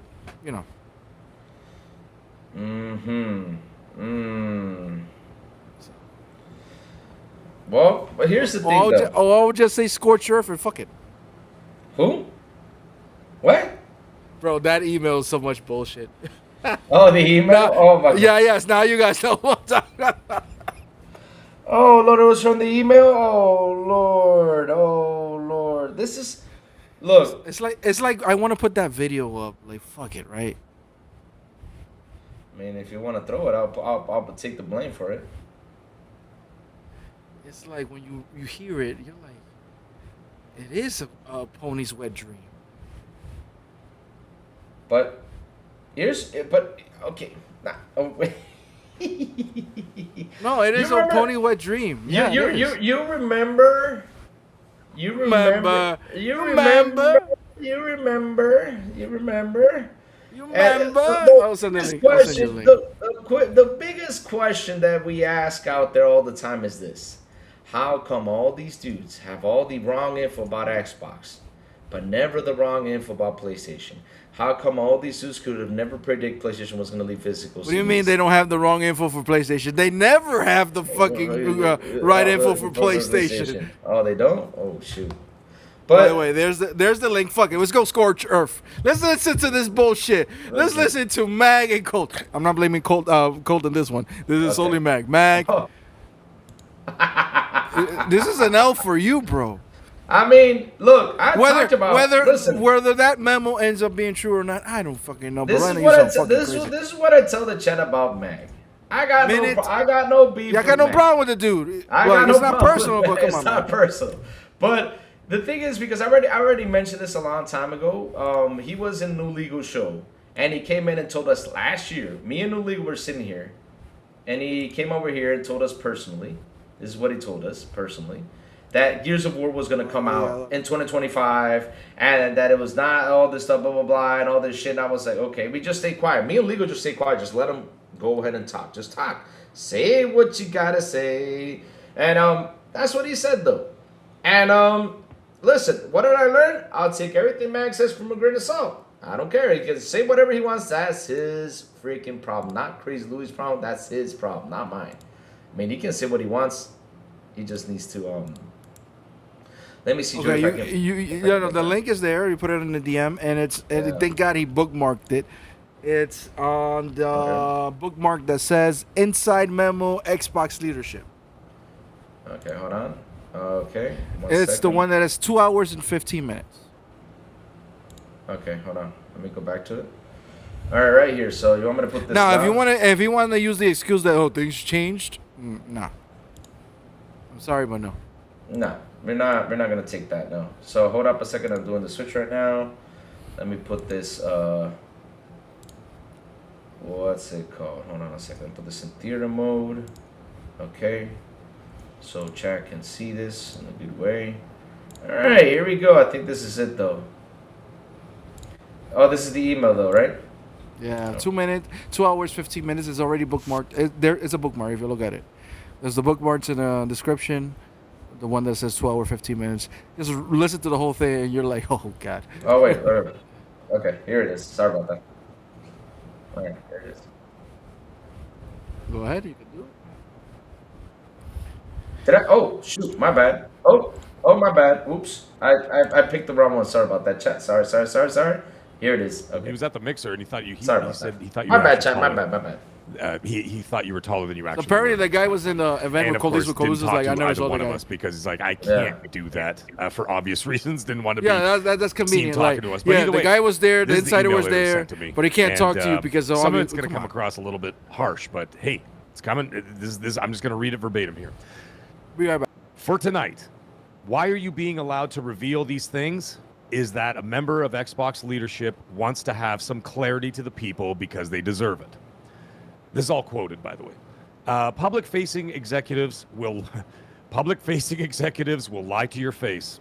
Example, Greenberg saying that Gears Z-Day was never being worked on for PlayStation or that it wasn't pulled last minute. Both are lies. Leadership saying for years Xbox is doing better than ever is and has been a lie. It's been declining year over year for a long time. Double Fine is working on a plan to become independent, which you guys obviously already knew about. Ninja Theory was working on the same. And then continues, and Ninja Theory has now failed its buyout and is closing down. Not sure if Senua will even release. Continued. Call of Duty Black Ops 7 leadership will be held accountable, and that team is being reduced. Halo Studios is not safe. The road to creating Infinite was filled with failed projects, overspending, and Infinite did not do well. It had huge players, but not enough monetizing potential to make up for losses for years. You'll like this one. Gears of War E-Day is exclusive for now. Gears 2 Remake is still planned for multi-platform. I didn't even realize they were going to do that one. So as it stands for now, Gears 8 remains exclusive. I ask you all, he's addressing the chat, by the way, and all of us. I ask you all to remember that leadership said Starfield wasn't a timed exclusive either, but this time the PlayStation port is still being worked on so that if it needs launched, it can be released quickly and it won't have to be spun up from scratch. These referring to Gears E-Day. Helix is not releasing next year in 2027. That's not shocking to me. Helix is getting rescoped. The plans are not the plans that were including third-party stores. So that means no Steam or Epic would be on that console. I can co-sign that. Yeah, Just off of I my agree with that. gut feeling, yeah. Yeah, we talked about that. But you'll still be able to play all the Exclusives? games. Just no stores. Yeah. Right. Buy them on your own. Exclusives. Okay, there you go. All right, as I continue. Exclusives that are being looked at are from under the Xbox Studios umbrella. They are not Bethesda or Activision games. The Starfield test failed, and that data showed us that game didn't work financially and hurt us too much. Elder Scrolls and Fallout are not currently planned for exclusivity. Game Pass currently is making $5 billion in revenue a year, but the amount of money that it has cost the Xbox Store, I guess over the last decade, is closer to $100 billion over the years. That does not make it economically feasible, and these plans from SGF are tests under Sharma to see what the numbers are so that when more games are pulled from day one, they have better accountability for the reason. The numbers from Alinea for PlayStation are closer to accurate than not, but these numbers for games are worse on our storefronts. Blade gameplay was slow and kind of janky. It's dead. Gears and other games is a goodwill gesture to prime the market for a test. It's going to be a data point of how well AAA games perform exclusively on the Xbox console, which we also said. We said basically it's like a litmus test, right? Exclusively on the Xbox console. Minus Sarah and Remember Phil is still there as a guide. All the leadership is still the same. Halo is not going back to exclusivity, yet more data is needed before a final decision can be considered. I don't think so. And then, of course, yeah, no, that's fair enough. I'm just reading it. And PlayStation is not out to get Xbox. Why the PlayStation Store says Microsoft. Oh, that's something we talked about a couple of weeks ago when we were talking about how it said Microsoft. No, what like do you mean the they're not out PlayStation to get Store Xbox? PlayStation has two purposes: to make great games and make money, and to kill their competition and bury them so that they can rise to the top. Yeah, that's not what he was referring to. You remember 3 weeks ago or whatever? Yeah, we said that it doesn't say Xbox Studios on their Yes, store. it doesn't say Xbox, it says Microsoft. So he wanted to clarify that. Sorry, it's not that PlayStation's not out to get Xbox. Sorry, let me finish the sentence. He says PlayStation's not out to get Xbox, with the PlayStation Store saying Microsoft. When Microsoft legal and financial teams set up the accounts to sell games, and where that money goes, they filled out the forms to say Microsoft and it Xbox, so you can blame Microsoft for that, not PlayStation. It says that's the way they had registered it with legal. So when it showed up on the PlayStation Store, he was just basically settling a bet you and I were having about that. Okay. And hold on, there was one more thing. Okay, Steam is... Oh, that's the last point. He says, Steam is no different than PlayStation as a third-party marketplace, and every time someone purchases an Xbox game on Steam, the data tells our leadership that the Xbox ecosystem is not good enough and games need to be multi-platform. So they said they were looking at that as a metric of not reading the metric properly as to games being sold. and it was coming across as not selling enough. The last thing he says, one more thing. Bethesda is not Xbox Studios because of the purchase agreement from the previous owner and the deal having certain terms on its independence unless it failed to meet certain financial obligations. Which it did. So, yeah, I think the days of Bethesda. And then he talked about Bungie layoffs. Yeah, the days of Bungie layoffs are coming. Yeah, well, doesn't this sound like a PlayStation wet dream? So yeah, I mean, a lot of that sounds. Doesn't this sound like a pony's wet dream? Basically, it was. I mean, that was the email all about, though. The supposed email. Joey, I got an email today. I just got one. That's why I had to. I just got one too. It was none of that stuff being said there. That was my email for today. That's the email I gotta look at. That's the email I gotta focus on. And what do I always tell you, chat? And man, Lou is right about this all the time. What I always tell you, wait for the company to confirm. That is all we gotta wait for the company to come out, tell us how it is, and that's it. That's how we will know what the hell is going on out there. Not Schreier. Not this dude's, not Mac. No. Listen, you go out there, put all the content you want. You can talk anything you guys want. You can give out predictions, speculations. I mean, that's cool. I got no problem. That's what you guys do. Cool, no problem. But again, if you guys say stuff and it's gonna come back and bite you in the butt, now it came back and bit you in the butt. I mean, that's your problem, not mine. Because all I know is one thing is this. I am not gonna be the one going to go out there and say, hey, this is what I get. No. One thing that I think we're overlooking right now. What is it? Out of everything Asha said, you know one thing she did not say? Or one thing she didn't do? What? What was the one As thing? much flack as that thing is getting, she never said once that Game Pass is not working and it should shut down. Not exactly. No, she did not say it. She said she bets on Game Pass multi-platform and a whole bunch of things, though. She did say that. It's in the article. It's in there. So but as much as people want to call Game Pass a failure, it's not a failure. Why is Asha still betting on it? Exactly. Because it seems to me that there was a point in the span of the life of Game Pass that it was being so successful that she wants to return to that. And I'm guessing they're looking at the metrics and they saw when Game Pass was going up, and then something happened or they added something or something happened that it went down. They're like, oh, hold on. It went up though, but we did this and it went to shit. So I think they want to. I read that wrong. What did I read wrong? Let me go get it. I'll get it again. I'm going to go read it again. Just in case if I mispronounced something or misunderstood something. But I'll get the email again. Hold on. Here we go. I don't know. So is your...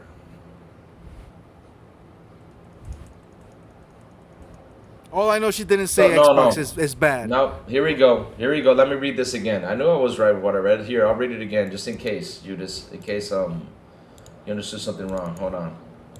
Here it is. So this is what she said, though, loud and clear, though. Right here. It's right here in this area. I'll show it to you, my friend. This is from her email. Our business today is not healthy. We are operating margins that are 3 minus 10 times lower than the comparable platform publishing business. We entered Gen 9 with a smaller install base and a higher cost structure. To grow, this is what she says. We bet on Game Pass, multi-platform, broader portfolio of content. While those businesses that create a meaningful value, they did not grow at the pace we expected. At this happened our core business weekend, and we added more teams, more investment, more time, hoping for a better outcome. Now the industry is facing the most severe hardware crisis in history. We must reset Xbox. So what she literally says here, to grow, we bet. Oh wait, did I misread this, Joy? Did I misunderstand it? Our business today is not healthy. We are operating margins that are 3 minus 10 times lower than comparable platform and publishing business. We entered Gen 9 with a smaller start base and a higher cost structure. To grow, let me read this area. We bet on Game Pass, multi-platform, broader portfolio of content. While those businesses have created meaningful value, they did not grow at the pace we expected. As that happened, our core business weekend, and we added more teams, more investment, more time, hoping for the better outcome. So what do you mean? What do you mean by that, though, Joey? Right there. And now the industry's facing the most severe hardware crisis in the history. We must reset Xbox. What does that mean by that? What I understand is that they bet everything on Game Pass and a multi-platform strategy that didn't work. It didn't work. But she's not cutting Game Pass off though. Oh, okay. All right. I didn't see when you said she's betting on Xbox. I'm like, I don't know if she said that. All I know that she's not cutting it off for now. She said they bet on it too much, and it didn't work. Okay, but that doesn't mean it's not a feasible bet, though. In my opinion, though, I think she's like, no, we bet too hard, but because today would have been the day. It's like this is happening, this is getting cut off. Today is the day to do that, and she never mentioned Game Pass and in a bad light. I mean, not in a bad light. Like, yes, we understand that it didn't work well, but doesn't mean it couldn't work. You're welcome, Judas. I don't know. You're welcome. It's okay. You know, I can make mistakes, misread stuff. It's okay. Because I read that too fast earlier. But it's okay. But at least, it's not being cut off, though. What happened, Joey? The crybabies. Hold on. Just one thing that I hate about Twitter is that you could be looking at something, this thing just refreshes by itself, and you lose what you're looking at.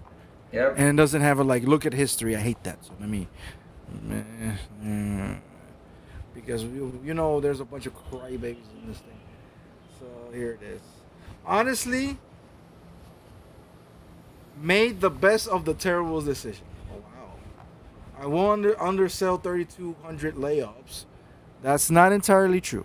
It's 1,600 today. The rest until 2027. So they got a few months. So anyway, 3,200 people getting laid off. However, no student being shut down, independent teams given some funding, Insinuate say they can finish our big W's today. Cold industry. Wow, Mr. Crybaby and Mr. Matty Plays is not crying. Oh, thank you for that, Judas. Thank you. I mean, Judas, I have no problem with people coming in here and correcting me if I go wrong on something. It's okay, man. I'm not mad about that, man. Of course not. Never. I'm always happy, my friend, because again, I read that and I probably read it too fast, and I was like, oh, You probably do that more than once with a lot of things that you read. Oh, exactly. Oh, all the time. My ADD kicks in, man, and that's what happens, though. But at the end of the day, though, if it was the time to cut it, they would have cut it, though. They would have said, we're cutting off Game Pass. This would have been the time to cut it. But let's see what happens, though. I mean, right now, chat, all I know is one thing. We cannot be on this fear side of things because the way how things were sounding, it was about to burn. It was about to, be destroyed. It was never, ever, ever going to come back. That's what it made it sound like, though. That's what it made it sound like, though. Considering over 4 years of inflation, $80 isn't that bad, but I'm sure not paying for download that I don't own. Now, that's a question, we have to wait and see what's going to come down to when it comes down to the end of things, though, because right now, I don't know how they're going to deal with the digital stuff. Listen, guys. Yep, that's true. I am not going to make fun of the ponies that are actually upset about the physical media because it is a thing that is being stripped away from us. Yep. Whether I'm full digital or not. I am digital because I'm obligated to be on digital. You guys know there's only 7 people in Panama. You know the story, blah, blah, blah. No. And I can't buy anything Xbox, but I can buy a bunch of things on PlayStation. But in my console of choice, is Xbox, whatever. However, I also see the extremes of this thing. People are calling. These companies are forcing you to subscribe to things. These companies are forcing you to buy the games at this price. And I'm like, no company can force me to do anything. Because if I don't want to, I will never buy a game at 80, 60, 70, 50, 30. I'll just wait until that fucker's $9.99. There's too much to play. I always say that. There's a lot to play. If you suffer from FOMO, that's a you problem. And that's on you. You're a grown man. You can do whatever you want with your own money that you earned. can't tell you what to do with your own money. However, Yep. if you have no self-control and you're complaining about high prices, and you have no self-control that you have to play this game day one, Yep. then don't complain that you're buying the games Exactly. at 80 or 100 or Or whatever. 100, whatever. Yeah. Here's like I already told the chat. Here's my And take. that's on you. Same thing with physical. You don't need to buy if physical stays. The games are still $70 or maybe higher. I don't know. You But- can wait for a deal. Let me see. If Game Pass goes, Xbox guys are going to flip a switch and start buying games. I've been buying games for a while. And guess So- what? Where my Game Pass ends, Louis? When does it end? After 2 years. My After Game Pass years? ends in Yeah. August. No, But in August. But That's here's it. the thing, though. The thing It ends is in August. that right now, we have a situation. No matter if they decide to flip, let's say they flip to a Game Pass or not. I mean, for me, business-wise, and this is me thinking business, Game Pass should not go away as of right now. They should not go away. They should just keep on trying to pump in more content. Should they switch a couple things? Probably. I mean, if they can try to find a way to switch a couple things, cool. I get it. But at the end of the day, though, if Game Pass goes away, they're going to have a problem, especially for something that's been like the most positive thing talked about. Game Pass. And not only that, we have 21 games landing on Game Pass. And so here's the thing, though, right? I keep on saying subscription services keep on growing. We know that because people just keep on subscribing to these subscription services, and they are enjoying it. And each day they're getting more into it. And so if they decide to leave on it or just go away from it, it's going to be a major problem for them because I mean they're trying to grow the user to come back to Xbox. And right now they have no alternative but just to keep on going with it and try to keep on bringing people over here. And also they got to go, They got to go keep on getting more people to jump over here, and they got to market it. If they market it, like I always say, they go out there and talk about it, trust me, it will grow into a much more healthier state. It will. But let's see. Let's see what happens, though. I mean, I could be wrong, though. Let's see what happens, though. I could be wrong, but, Xbox is trying to get people to come over here. That's a great way to bring the people over here, and that is with Game Pass. The greatest way. Because console-wise, we know with the box, though, as of right now, it ain't happening because of how expensive it is. And the physical side of things, what do I say about physical, though? When it comes down to physical, chat, I know chat loves the physical media. Like I said, I wish it does not go away.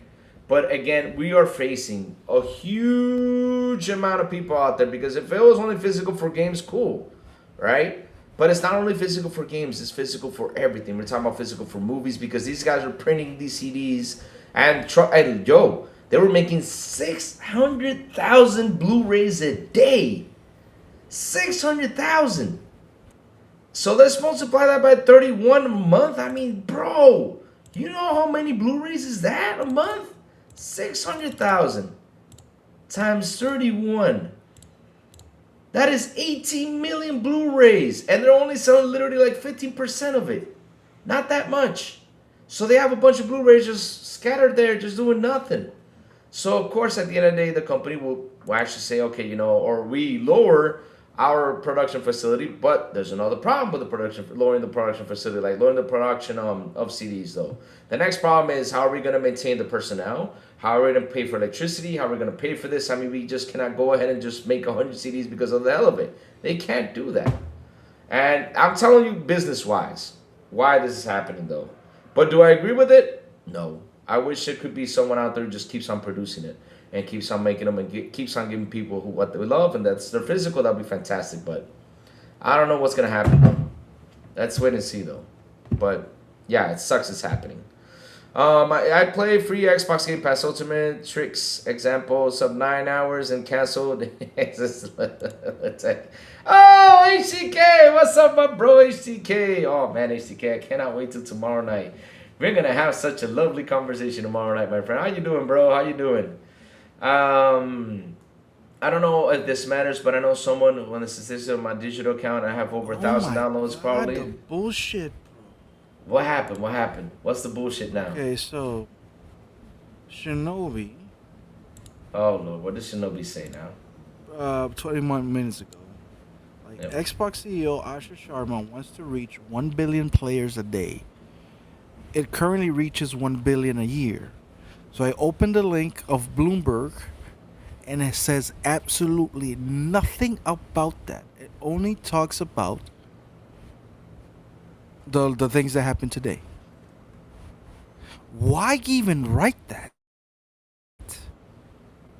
Where does she say that? What kind of unrealistic expectation is there? 1 billion people is going to play at the same time.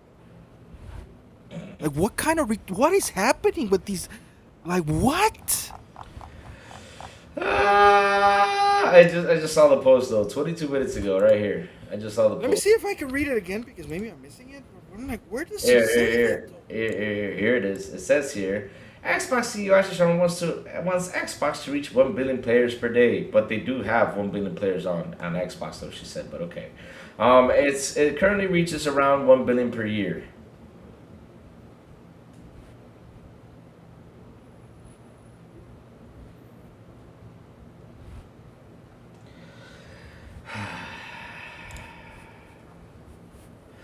HCK, I got a question for you, HCK. What do you think about the news though for today? I wanna at least really quick opinion about your opinion about that. What happened though? Bigger and getting to be planned than we have any clue. Laugh aloud. The 1 billion is within reach, which you include mobile, which she's referring to as well. Exactly. You know, she includes everything. When she said that, I got the message. She was talking about King, BattleNet. All the stores they have on their side, and people, you know, with logging in and the profiles and everything, that's how much they have, though. And how many people, you know, are in the gaming area, you know, on their side, on Xbox's side. They have 1 billion. So there's nothing wrong with that number, though. She was right. You know, if she said it's because she has the data, though. Cozy Baloo says there are way too much free-to-play games and games you can sail the sea to worry about collecting games. Holy shit. Oh, there's so much stuff out there, it's insane. 1 billion is not within reach. Oh, man. I mean, I don't know if in history consoles have ever got to 1 billion, though, like users. I never seen that, especially into gaming, though. I know there's like a ton of gamers around the world. If you had mobile, if you had all this stuff all together, I mean, there's a ton.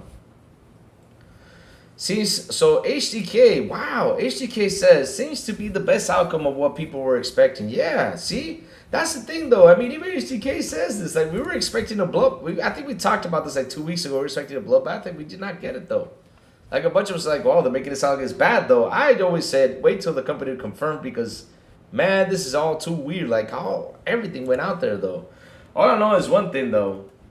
Asha said, hey, y'all talked a lot of shit. When it came out to these media sites, oh, man. I'm serious, though. Like, guys, people need to stop reading the headlines and open the links. Mm-hmm. That's what I always done. Why? Because one of my previous positions in my job, I always had the tendency to open and see what the fuck they were doing, see just in case. And I found some dumb shit. And I'm like, whoa, we're not putting this out. Hold on. Mm-hmm. You made a mistake here, you made a mistake here, you didn't do this. Because if I go and press the go live button, Mm-hmm. then my boss figures, because my boss checks the website every fucking day. She checks it. Yeah, well, was it? Yeah, it was. It was Claudia by that time. She checks it, and then what do you think is gonna happen? She's gonna fucking ring me right away. Why the fuck is that thing live? That thing is not. Everything is just wrong. So that I had a tendency to open and double check everything everybody's doing, even with these fucking articles. It says something. Let me open up and see the article, what it says. Guess what it says? Absolutely nothing close to it. Mm-hmm. And this is Shinobi that used to be reliable, and now... He's never been reliable to me, though.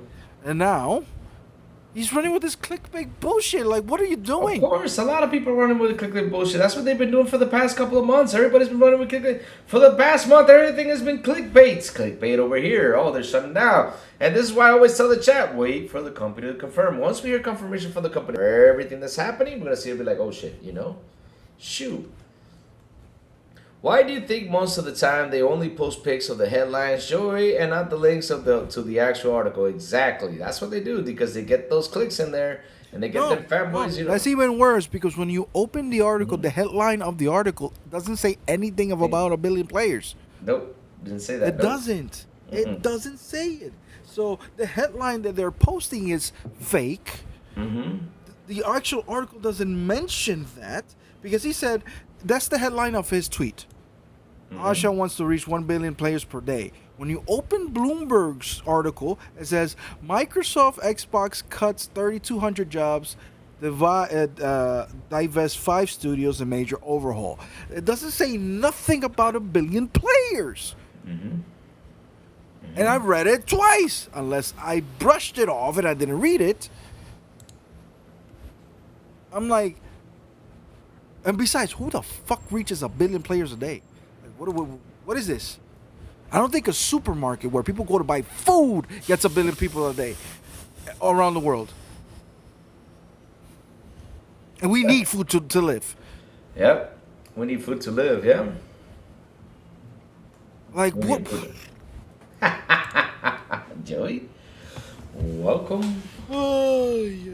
Welcome to the jungle. Welcome to what is Twitter, my friend. This is how Twitter is, and this is how people actually think out there. You know, they lie through their teeth, my friend. They lie.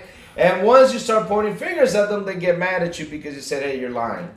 You know? By the way, speaking about the jungle, Louis, there's a diver in the jungle. How is that, though? How you doing with that? I'm just disappointed by one thing. What? What was you disappointed about? No achievements.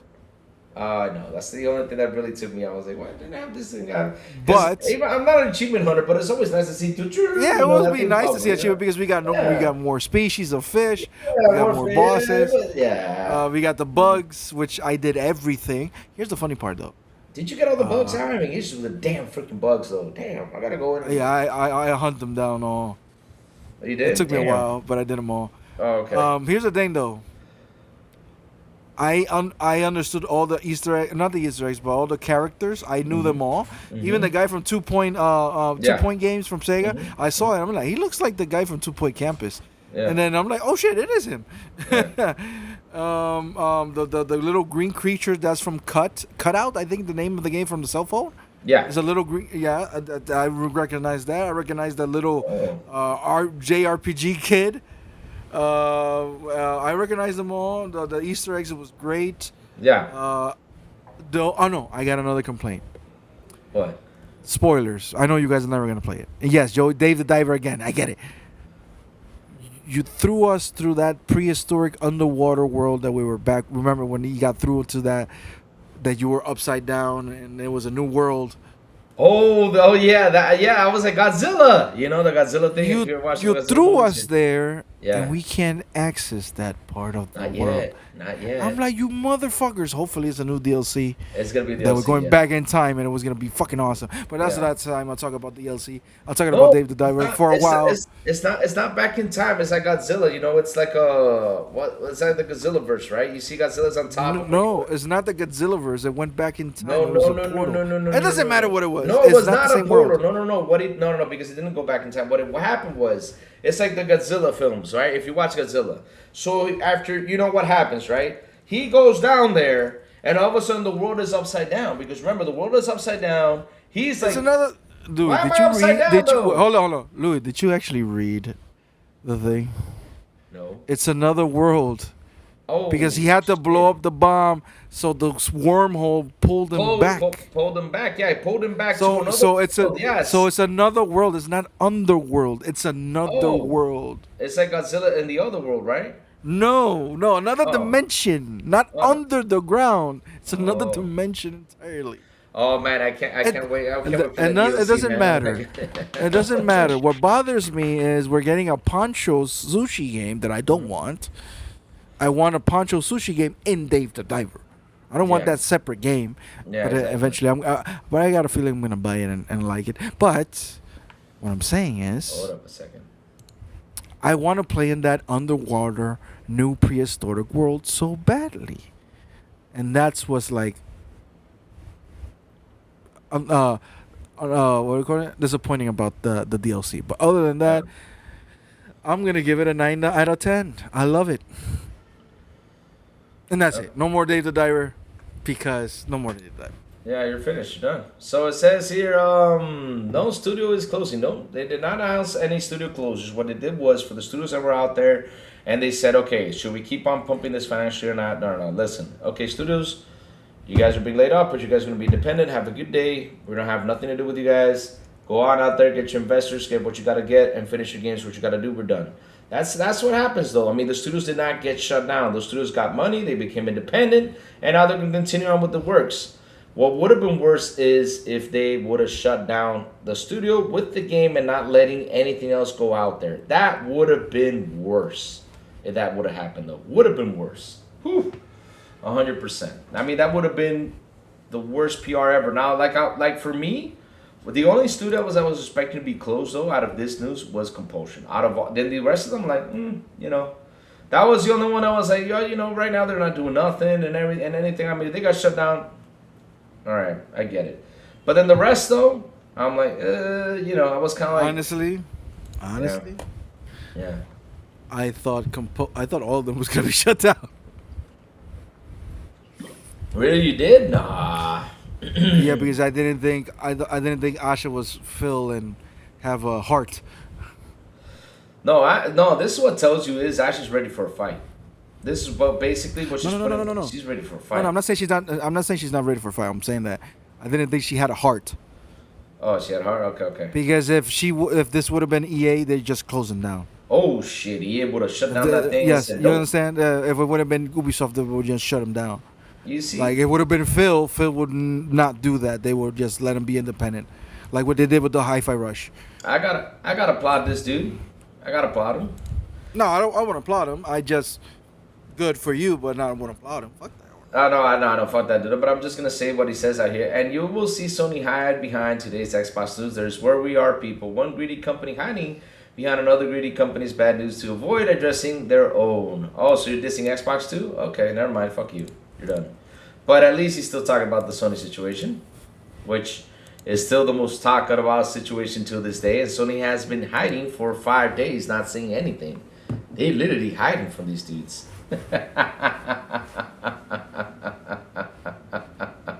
There are no ultimatums they're forcing into our hands. They will not force our hearts and our wallets. That's why I always tell you guys, at the end of the day, the only thing you gotta vote with is your wallet. You gotta take care of your wallet. No matter how much of a fan I am of a console or hardware, whatever, I keep telling you guys, protect your money. That's what you gotta do. I mean, hell, they could sponsor the hell out of me or whatever if they ever did. I mean, I hope not, because if they ever do sponsor me, I'll be doomed, because then I gotta talk to everything positive as I can, though.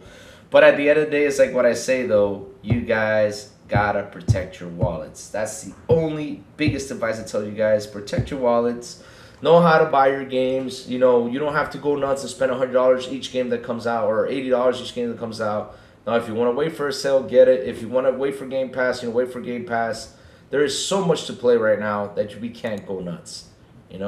That's the best advice I can give you guys. Railway says MPG is really pissed. Oh, that's his problem, though. He has the right to be pissed. Yeah, I got no problem. Look, if everybody has the right to fight for what they feel that is important to them, that is important. And it's affecting them. It doesn't mean everybody will agree with you, but if you feel that is the right thing for you, go fight your right to protest whatever you want to protest. Yep, protest. That's it. I'm not gonna because if it's really affecting you, go ahead and fight for it. I'm never gonna fight. I'm never gonna see people you're fighting for dumb shit. No, that maybe it's dumb shit for me, but it's not dumb shit for him. And maybe dumb shit, whatever is important to me, is dumb shit for him. So go ahead. If physical media is really important for you guys, go ahead and fight for it. Because I do agree, kind of sucks. But again, you gotta put your money where your mouth. Yeah, well, that's the saying. The money where your mouth is, whatever. It's like, go ahead and do it. And I don't pretend that you're going to say, oh, I'm not going to buy the PS6, and then you're going to bend over when your favorite game out of nowhere, because I got a fucking feeling that Sony's doing this. Because Sony, as much dumb shit they done lately, you know what? I don't know if they're going to do this, but I kind of feeling they're going to do this, because I still think that Sony is that company, but maybe it's not anymore. I feel that they're gonna give you a Bloodborne remake or Bloodborne 2 for the launch of the PS6, and all of you are gonna just drop in fours and let it happen. Because there's one game you fuckers are crying about every fucking year was fucking Bloodborne. So I don't want to see none of you. You're like, yo, fuck Sony, I'm buying a PS6, and then Bloodborne comes out on the PS6, and then you got pictures of it kissing and they give him beautiful kisses and shit. No, stay on your ground. Yeah, exactly. You want. But I also don't subscribe to these companies are gonna force me to do and buy, and like no company's gonna force me to do anything. First of all, nobody's gonna force you to buy anything. This is not an essential thing to live with. This is not an essential. It's entertainment. This is a hobby. Right? Hobby. We used to get entertained with a stick when we were kids. You understand that? I used to run around with a fucking stick and just talk smack with my friends. Joey was a ninja. We did. Chat confirmed Joey was a ninja back in the day. Yeah, we played a lot of Ninja Turtles back in the day. Okay? So, Sony, Xbox, Nintendo, games are going to 100. Well, guess what? I ain't buying it when they're $100. I'll wait for a deal. Yes, sir. That's what we got. They're not going to force me to buy something that I won't buy, don't buy, or don't have the money to buy. Unless if you really because if I'm broke and I don't have the money to buy it, guess what? I'm not going to sacrifice my bread, my living to buy a fucking video game. What's wrong with you? And if you have it like that and you can spend all the money in the world, good for you. Congratulations. You made it in life. Other than that, who gives a shit?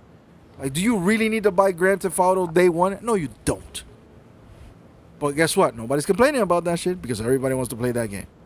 So don't be crying. Don't be crying. I, for one, the only game that I bought $70 was Resident Evil 9, and I regret buying it. Why? I haven't made click with the damn game yet. I don't know why. I just don't make click with the game. And I love every single Resident Evil game that ever existed. Even the dog shit ones. The one that I bought on the Game Boy when I had it. And on Resident Evil 1 on the DS, I bought that one.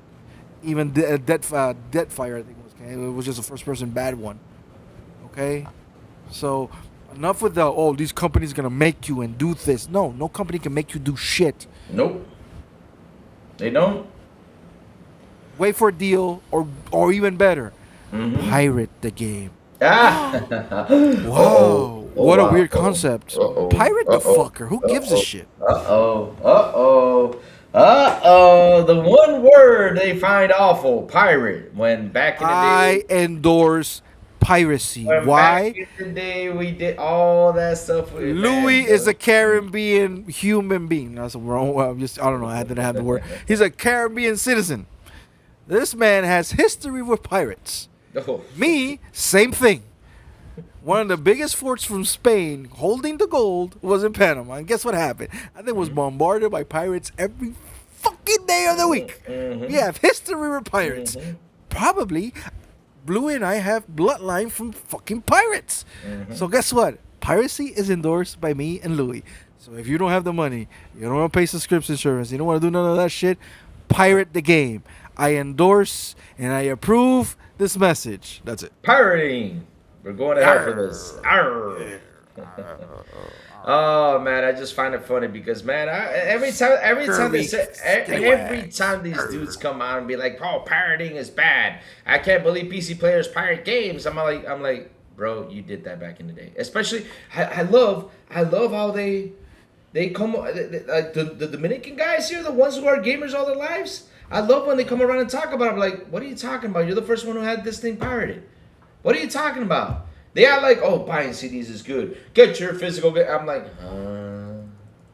like, bro, you guys bought 150 peso CDs. You know how much 150 pesos was back in the day when it came down to these games? You guys want to know? I mean, it was only $2. We were buying games for $2 back in the day. $2.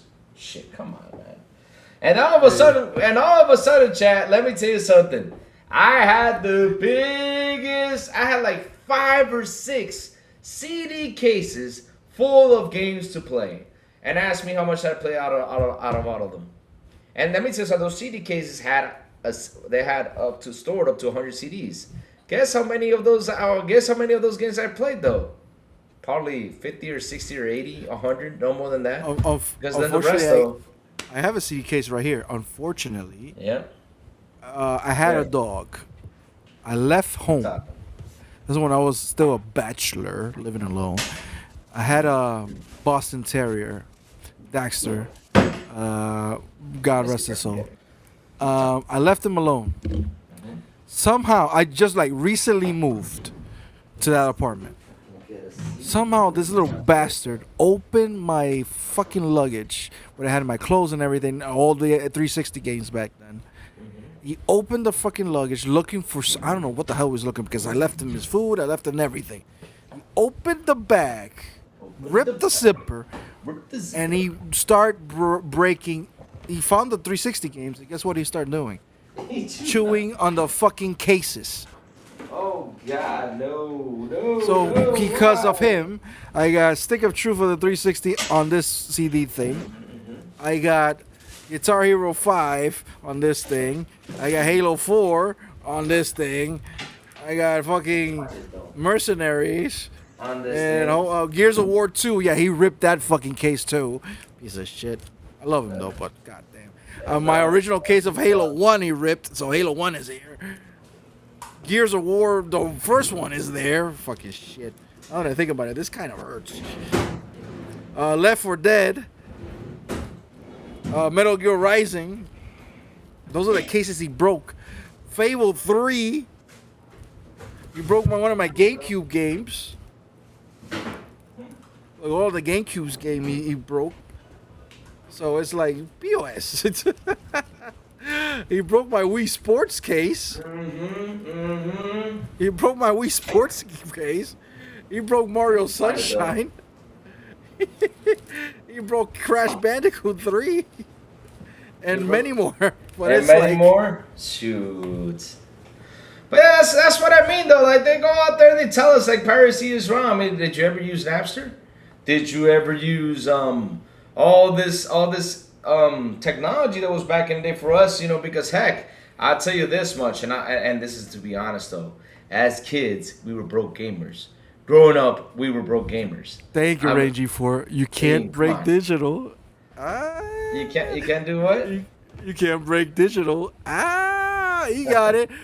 Because I gotta buy those games. No, they work. Thank God they all work. But yeah, because they're physical, the CD can get scratched or get moldy because the humidity here in Panama, humidity kind of affects certain discs and things like that over dry countries. If that thing breaks, I lost my license, but I can't lose it on digital. Imagine Sony, they're running Sony commercials during your stream, knowing we're going to click off them. Is there a pony in the chat? No, there's an opponent in the chat. No. Yo, pony. As much here's the only Insomniac game that you will never have on a PlayStation physically. I don't know if this game is ever going to Sony. Probably not. Who knows? But this is the only Insomniac game that is never going to Sony physically. Look at it. Look at it, you POS. Look at it! You're never getting it. You know one thing I love? You want to know one thing I love, Joey? You remember that video I sent you about the liquid metal leaking on the PS5? On the new ones? Yeah. Remember that? BB, why are you muting Cozy Beluga? BB, I'm about no. No, on, you do not mute Cozy Beluga. No. I'm about to make, you know what? He's a beluga. He's a beluga. Not Cozy. He's cozy. It's Cozy Beluga. You know who Cozy Beluga is? I remember the first time I remember going to, I think it was the Brooklyn, what was the aquarium? I don't remember. Is the aquarium in Brooklyn? Yeah, it's in Brooklyn, I think. We went to an aquarium. Get him, Cozy. Get him. Get him, Cozy. A school trip, and the first time I saw beluga, I was like in first grade. And when I saw that thing, that little fucker's mean. He likes to scare people. He went against the glass and go like, you know, people can go, what the fuck? But belugas are cozy. I don't remember what the aquarium was. Was it Jersey? No, it was Brooklyn. Whatever it was.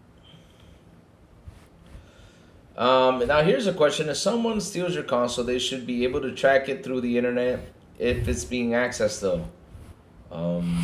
Yeah. I mean, Here's a question: if somebody steals your console, yeah. they should be. Yes, you can track it with the IP address. Oh, the IP? Yeah, probably can. Yeah. There's a MAC address and then there's an IP address. You can search for it.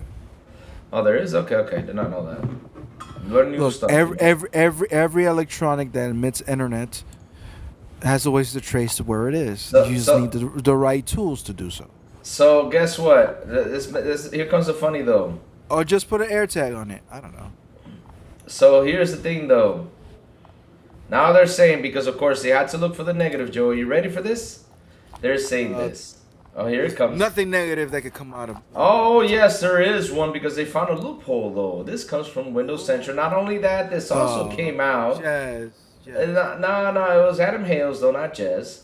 Not only Jez, and also this came out from Tom Henderson though. From what's Tom Henderson thing called? Who cares? Insider gaming. Next. All right. Insider What gaming. is So it? this is what they say though. This is the bad news they found around. Like, oh, this is so god awful if it doesn't happen. They're saying State of Decay 3 reportedly isn't obligated to launch on the Xbox Game Pass under new ownership.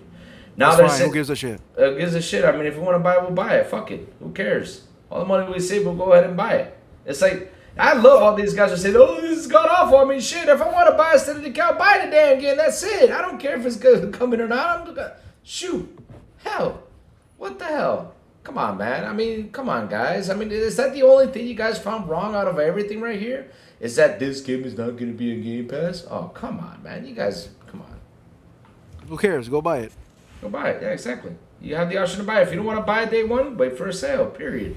We have options, whether you like it or not. Come on, man. Seriously. You're acting like, oh, if it doesn't come to Game Pass, it's not going to be bought. Come on. You fuckers are crying over ownership, but now you want a Game Pass, a rental service. Like, make up your fucking mind. Exactly. Come on, man. Come on, man. I mean, seriously, it's annoying out there. It's annoying. So that's like the big bad news they got out of all this, though.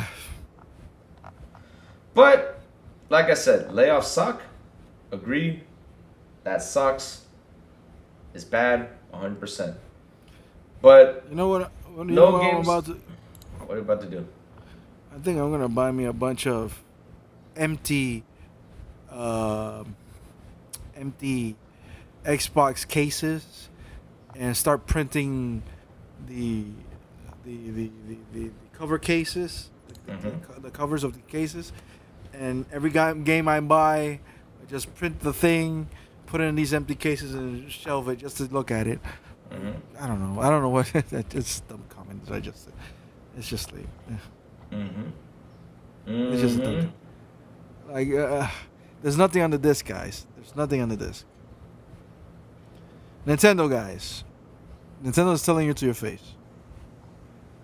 The games are not in the fucking in the fucking cartridge. It's just a key. Yep. I don't know what I said. That is just a dumb thing to say. I'm sorry. Go ahead, continue. Okay. It's just a key. Okay. Did not and you will sell. Dan, enjoy good ideas. Description. What? Oh man, active internet system working, probably a good one since their gaming is slicing our wallets, pickpocketing through. What the hell? What did you say there, Rick? What the hell was that though? State of Decay 1 and 2 so well, even with Game Pass. Yeah, they probably did sell well, but at the end of the day, though, I mean, it's look, guys, you gotta understand something. Look,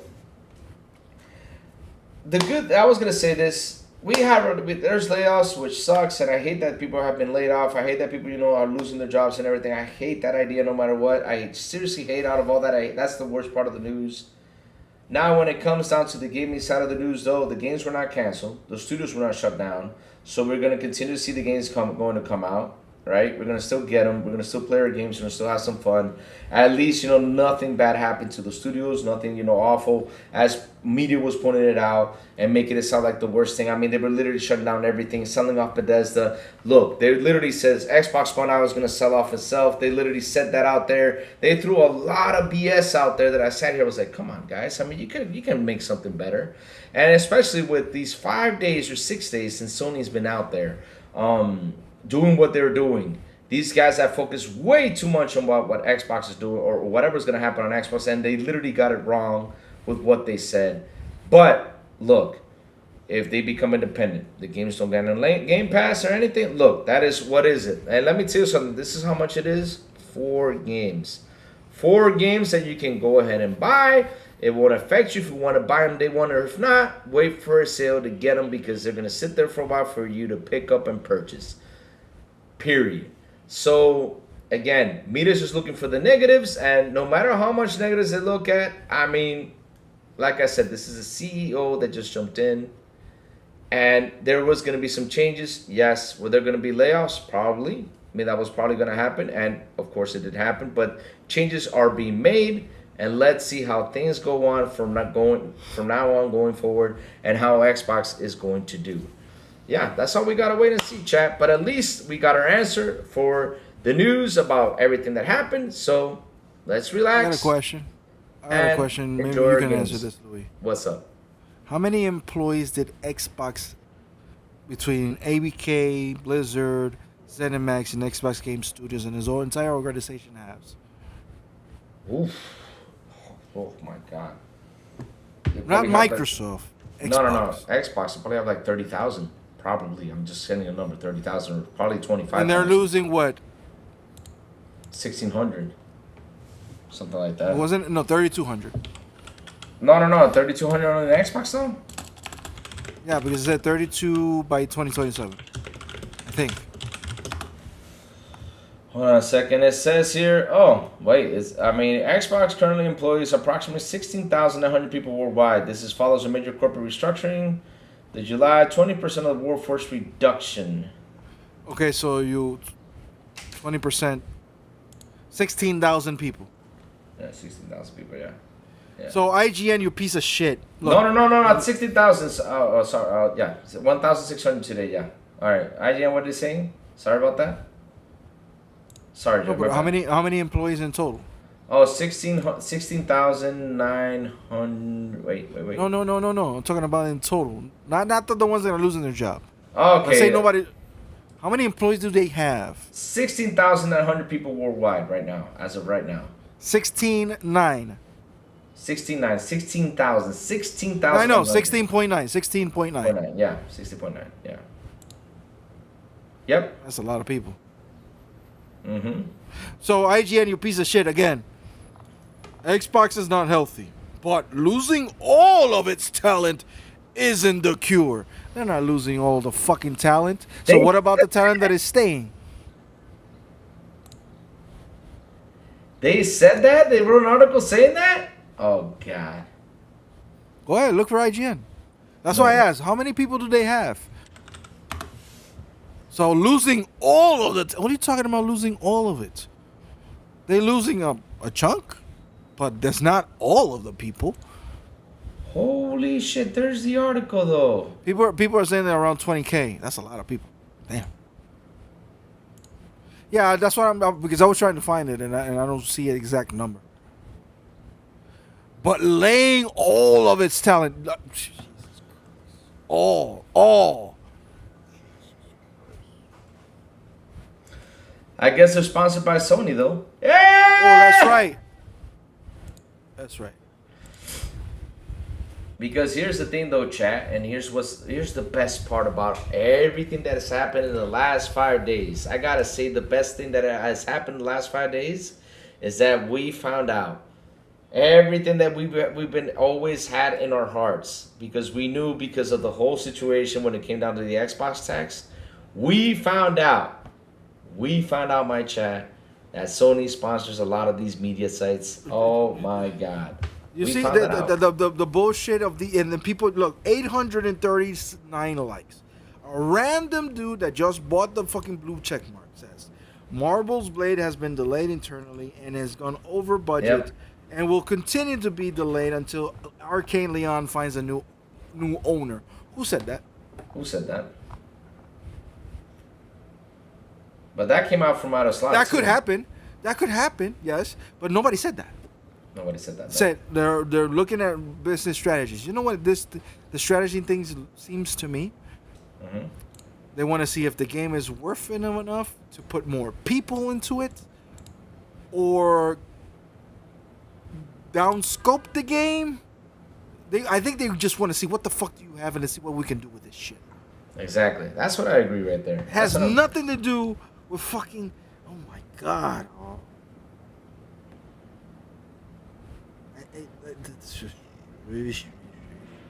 Mm-hmm.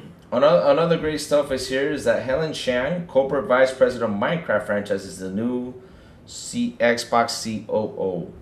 That's actually another good news because Helen Chang has done a lot when it comes down to Minecraft, though, as much as she could. So interesting to get her in there, though. And again, my biggest headache out of the whole article, like I said, besides the layoffs and everything, was 14%. I mean, 14 managers, sorry. 14 managers. Oh, my God. No, wait, hold on. Layers of management. 14 layers of management. I had a headache. That's not 14 managers, by the way. Oh, I know, but that's 14 layers, though, Joey. That's a lot of people. That's 14 layers of teams with bureaucracy and procedures. Exactly. That is a pain in the fucking ass. That is a pain in the ass, though, because you got to go through levels. So, like, I got to talk to this one, then go to talk to the other one, then go to talk. Oh my! Can you imagine talking to? No. We used to have, because we're suffering that kind of right now. Not 14 layers, but you know. Yeah. We used to have the QMT team. Yep. Text us. Mm-hmm. Text straight to us when there was something wrong with a bet. We talked to them directly. We fixed the problem as soon as possible, immediately. Mm-hmm. That changed. Now they have to. Now the QMT team has to send an email to their supervisor. That supervisor have to send it to a filter, and if that filter deems that email worthy for communications, then they send it to us. That takes sometimes hours, because the amount of emails they gotta review, while I can just fix the fucking problem immediately if there's a problem or something needs explaining. That's taking time, but here's the funny part of all of it. Mm-hmm. Even the general manager of the floor doesn't use that procedure. He just sometimes just straight up texts us. Hey, he said, this is what he always says. Hey, bud, can you check this out? All right, I got it. All right. Tell the customer 2 seconds. Good. That's it. That's it. No. It's fixed. It's regraded. Mm-hmm. He got his funds back. I got it. Whatever. Mm-hmm. Quick. It doesn't take much of my time, even though I'm doing a lot of stuff. But I can fix things immediately. But this little filter, that stupid filter right there, is retarded. Here's the thing, the money part they probably make off physical media is minuscule compared to the money they make from their downloads, honestly, and that could probably care less, because if I feel that no matter the pushback they get, they're going forward. I mean, that's the thing, though. There's going to be a lot of pushback on this, and seriously, I hope they can get a victory lap over this. I mean, I hope they can, though. But it's going to be a very tough victory lap. Because, again, I'm not a physical media guy. I'm not. You know, if you go to me, I'll tell you, I buy my stuff digital because of where I live and how tough it is for me to get a physical game, and I have to wait several days to get it, while I just go ahead and purchase it, download it digitally, and just play my game, period. But, again, I mentioned this earlier, and I'll repeat it again for those people who tuned in just now. The problem with the physical media announcement is that Sony, PlayStation itself, did not prepare their fans for this news. And ever since last year, because we caught it, I caught this live, while I was here. I caught this, and I saw some things. I saw that LG was not making any more Blu-rays. Then I saw the situation when it came down to the physical CDs. Right then and there, they should have at least, since they sponsor these dudes, I mean, on PlayStation side, right? since they sponsor these dudes out there, right? They should at least thrown out at least warnings and preparing the fans for what was about to come. But no, they just said one day, boom, let's just throw it out there and say till 2028, that's it. No more physical media, which, like I said, they should have at least have them prepared before they announced this. When is it going to be like the last time we're going to get physical games and stuff like that? But Xbox, though, prepared us since 2013. I mean, Joey, we know the whole digital thing since when? 2013 that was happening? Uh-huh. And we've been prepared for that. We've been, like, okay, it's there. One day we might buy a physical CD, cool, I mean, if it comes in our way and it's a good price, we'll buy it. But it's just not our main factor over here. They should have prepared better, the fanboys, for this. That was their biggest mistake. They just said, okay, throw it out there. Right now we got Xbox bad news floating around. Throw it out there right now. This is the perfect time. But guess what? Everybody caught up to it, and now you're getting your butts kicked, which I am having fun with that. And like I always say here on my show, it's time for you all to focus on your own backyard. Stop looking at our side. Right here, we're flipping burgers, talking about games. But you over there are talking numbers and talking sales and all this shit. Over here, we are flipping burgers and playing games. That's what we're doing. And of course, we discuss everything that's happening. But at the end of the day, though, once we get off this show, you know what we do? Turn on our consoles, play games if we have the time, and have fun. That's what we do. That's what we do, chat. That's what we do. I say the same thing for Nintendo. I think Nintendo can last another 2 decades just selling on their own hardware. They probably can, though. Nintendo's gonna be fine. Nintendo gonna be fine, though. They probably can, though. Nintendo has something. So then it has something that Xbox and PlayStation doesn't have yet. Yep. A legacy. Yep. They have a legacy. It's gonna be hard to defeat that legacy, though. Nintendo. They have a family-oriented legacy, and I'm gonna say it, even though a lot of people are bots here and some ponies. A world without Nintendo is not a world I want to live in. No. A world without Xbox is not a world I want to live in. A world without Sony, it will be fucking funny. Nah, the sad part about this is that ends, though. They're going to move to another place and become annoying elsewhere. That's the problem. No. Every platform outside of the console war, every platform brings their own flavor. Yeah. Nintendo is needed. Xbox is needed. PlayStation is needed. Steam is needed. Steam is needed too, yeah. So I don't want none of these companies for real to go away, but same here. They have to do better for us. They got to be better. We gotta demand better. But at the same time, it's like us. If we can't help ourselves, we can't help anybody else. Same thing with these companies. If they can't help themselves, they're not gonna put out a good product for us. So let them do whatever they need to do to fix their company, but also keep them in check. Don't let them do dumb shit. Like if they're doing something that we don't like, we tell them, hey, motherfuckers, don't do that. Exactly, you're going too far. Don't let them push. They're gonna keep on pushing and pushing, but you gotta let them know how far they can push.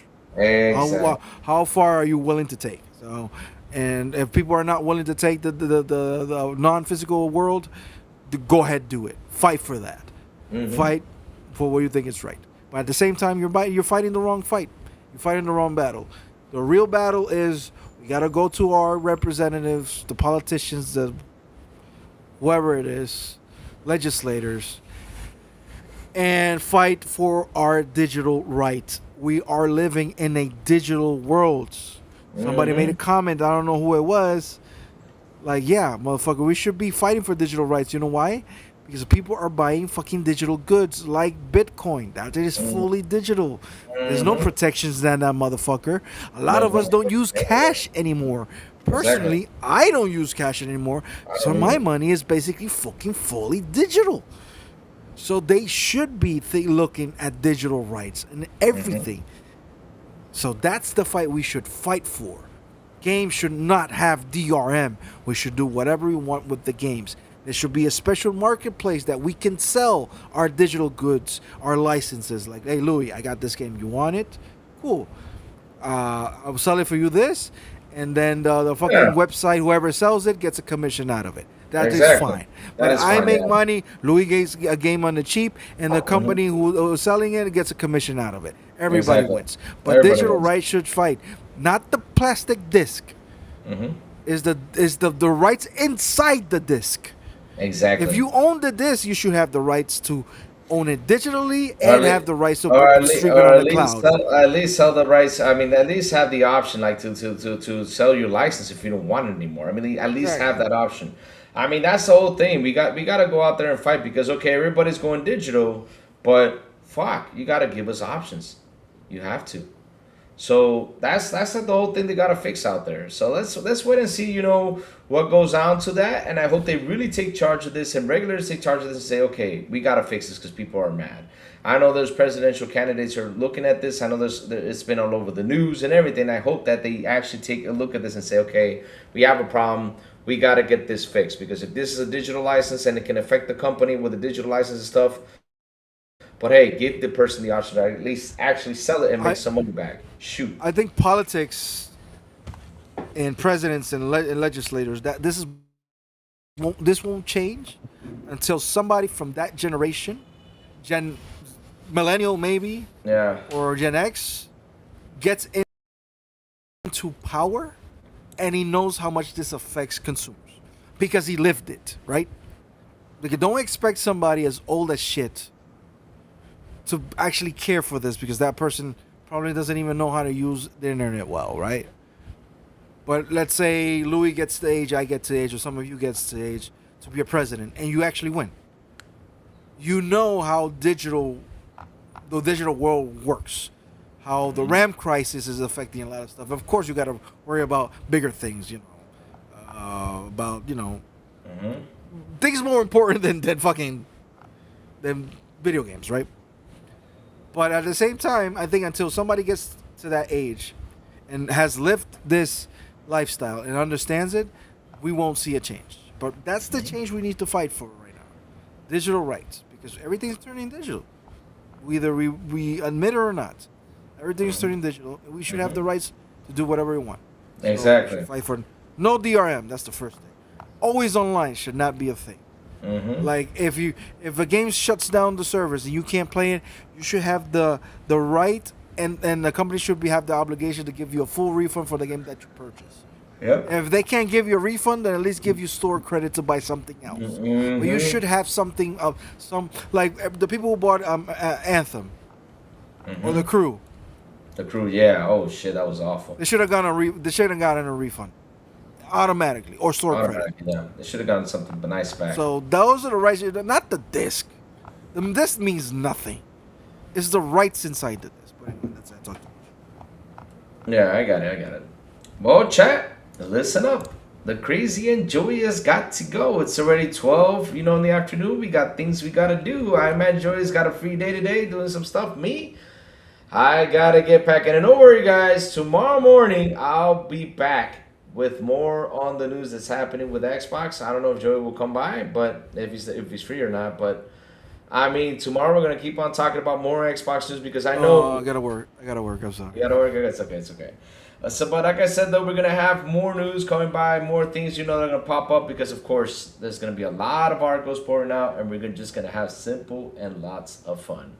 So, chat, before we go, like always, tell us what you've all been playing, chat. What you've all been playing. Like I said, today wasn't as bad, though, as people were expecting, though. I was expecting, like, the worst thing, though, Joey, to be honest. I was like, uh-oh. Yeah, I was going to shut down. If they shut down one of these games, it's going to be hard to fight this back, though. Like I said, but at least they made them independent. At least I'm at least happy for that they made them independent. Five Physicals, calling not only games, movies, etc. hardware, we have the right to own or modify our hardware and not rent it. Agreed. I agree with you, Kirpimon. I agree with you. But let's see what's gonna happen though, because seriously, it's a lot. The only way this can happen though, Kirpimon, if we get everyone around the world, and not only on games, also on movies, to come and fight this. That is the only way we can get a win.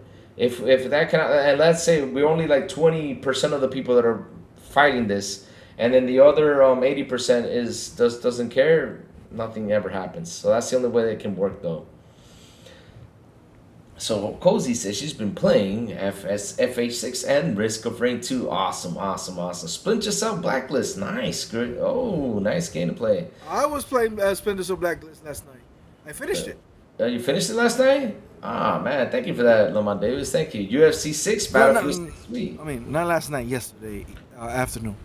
So wait, you finished a game that was like 20 years old? Damn, Joey. I didn't remember. I'm like, did I finish this game? I didn't remember, so I started playing it. Yep. And I started playing it, and I had no achievements on the campaign. And so I did finish it, and then the last part of the game, an achievement popped up. And I'm like, oh, so I didn't finish the ending. Oh, there you go. Because I was doing all the side missions, and I'm like, oh yeah, I had one mission left. Because one dumb thing about Splinter Cell Blacklist, what was it? is that you can't restart the game. It doesn't allow you. So what you do is you got to replay all the missions in order to catch up, because I totally forgot how to play the game, right? So I had to do that. So I did that. No achievement popped up. And I'm like, then I remember all the side missions I was doing. And I'm like, boo, I did all the side missions. Like, all right, I did all these side missions. And then I was like, oh, that's what so yeah. But great game. You know what I like about Splinter Cell Blacklist? What do you like? Sam Fisher not once smiled in that game. Ooh. Not once. Not one joke. Oh. Not one fucking one-liner. Nothing. The game was dark, brooding, and it was great. I think we need games like that again. No, enough with the Guardians of the Galaxy fucking type of humor. I'm tired of that shit, man. Not everything needs a fucking joke. That's why I hate Marvel movies sometimes. Something bad just happened. Somebody died. The next line is a joke. Like, what the fuck?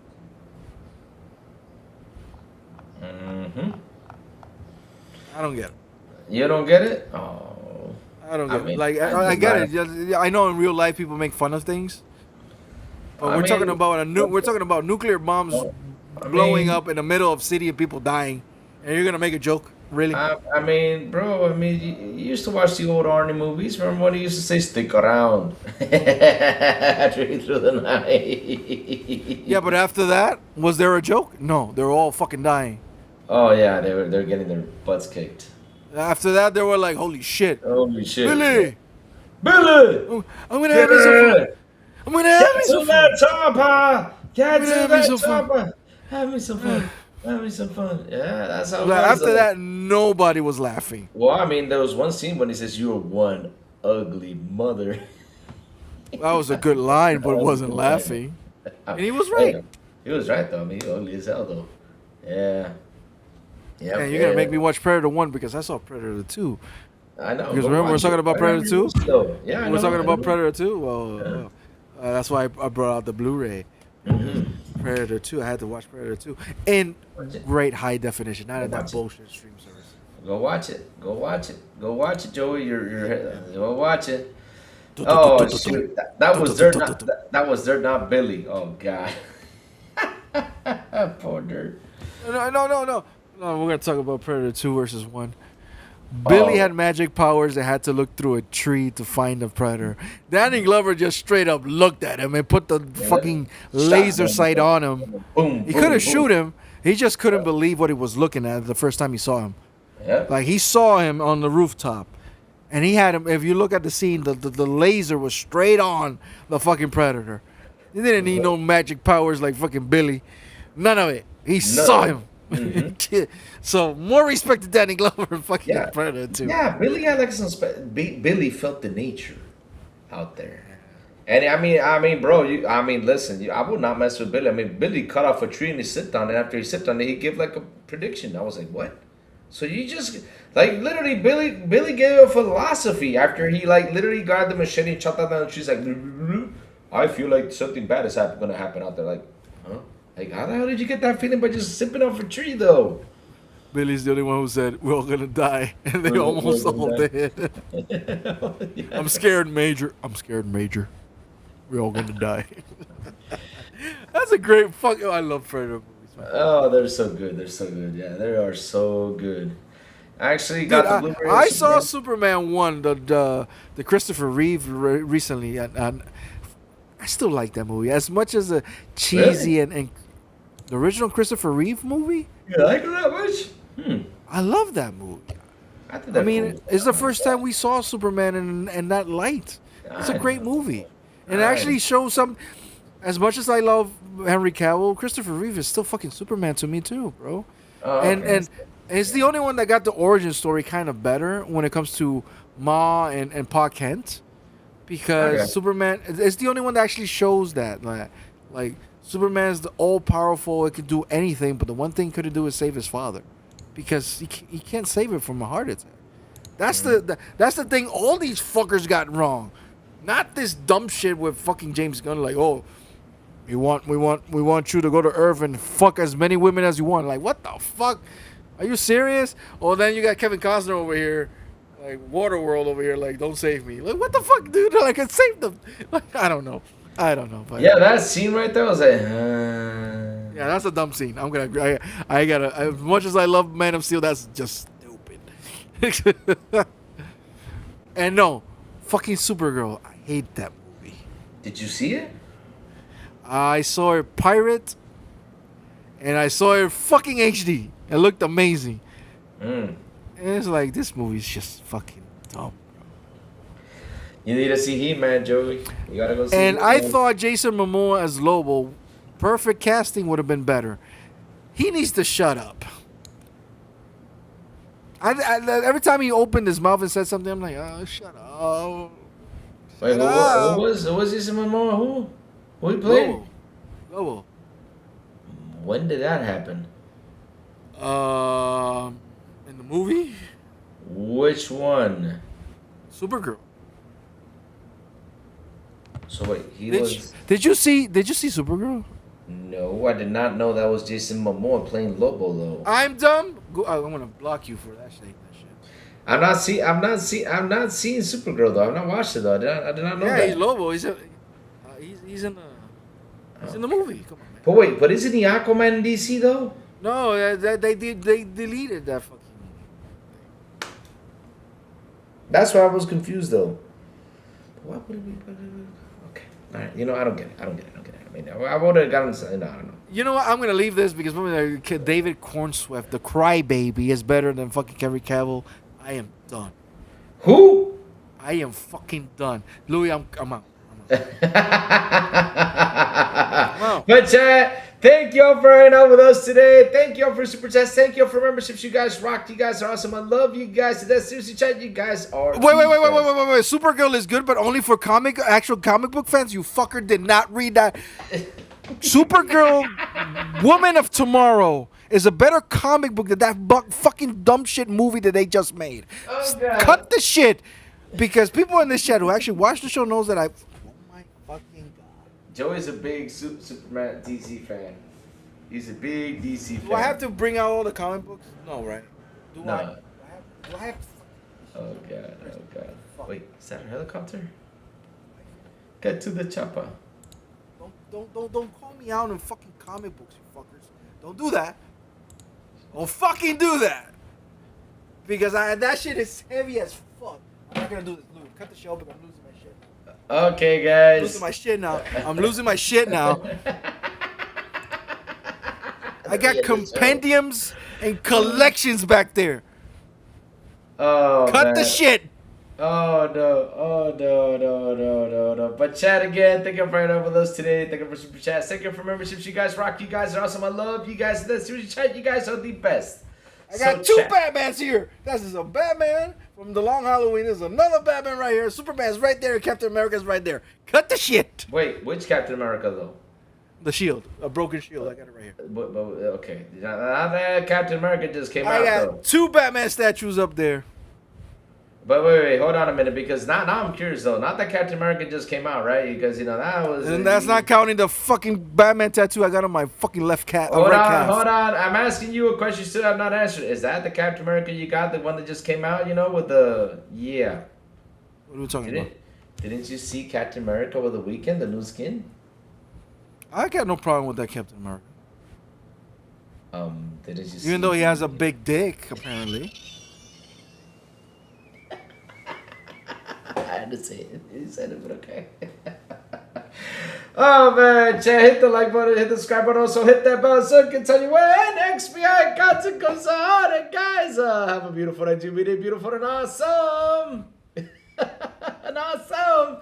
I'm Monday. just saying, why do men have to get all the fun? We get all the big titties, the big asses, the curves, right? Yeah, we can.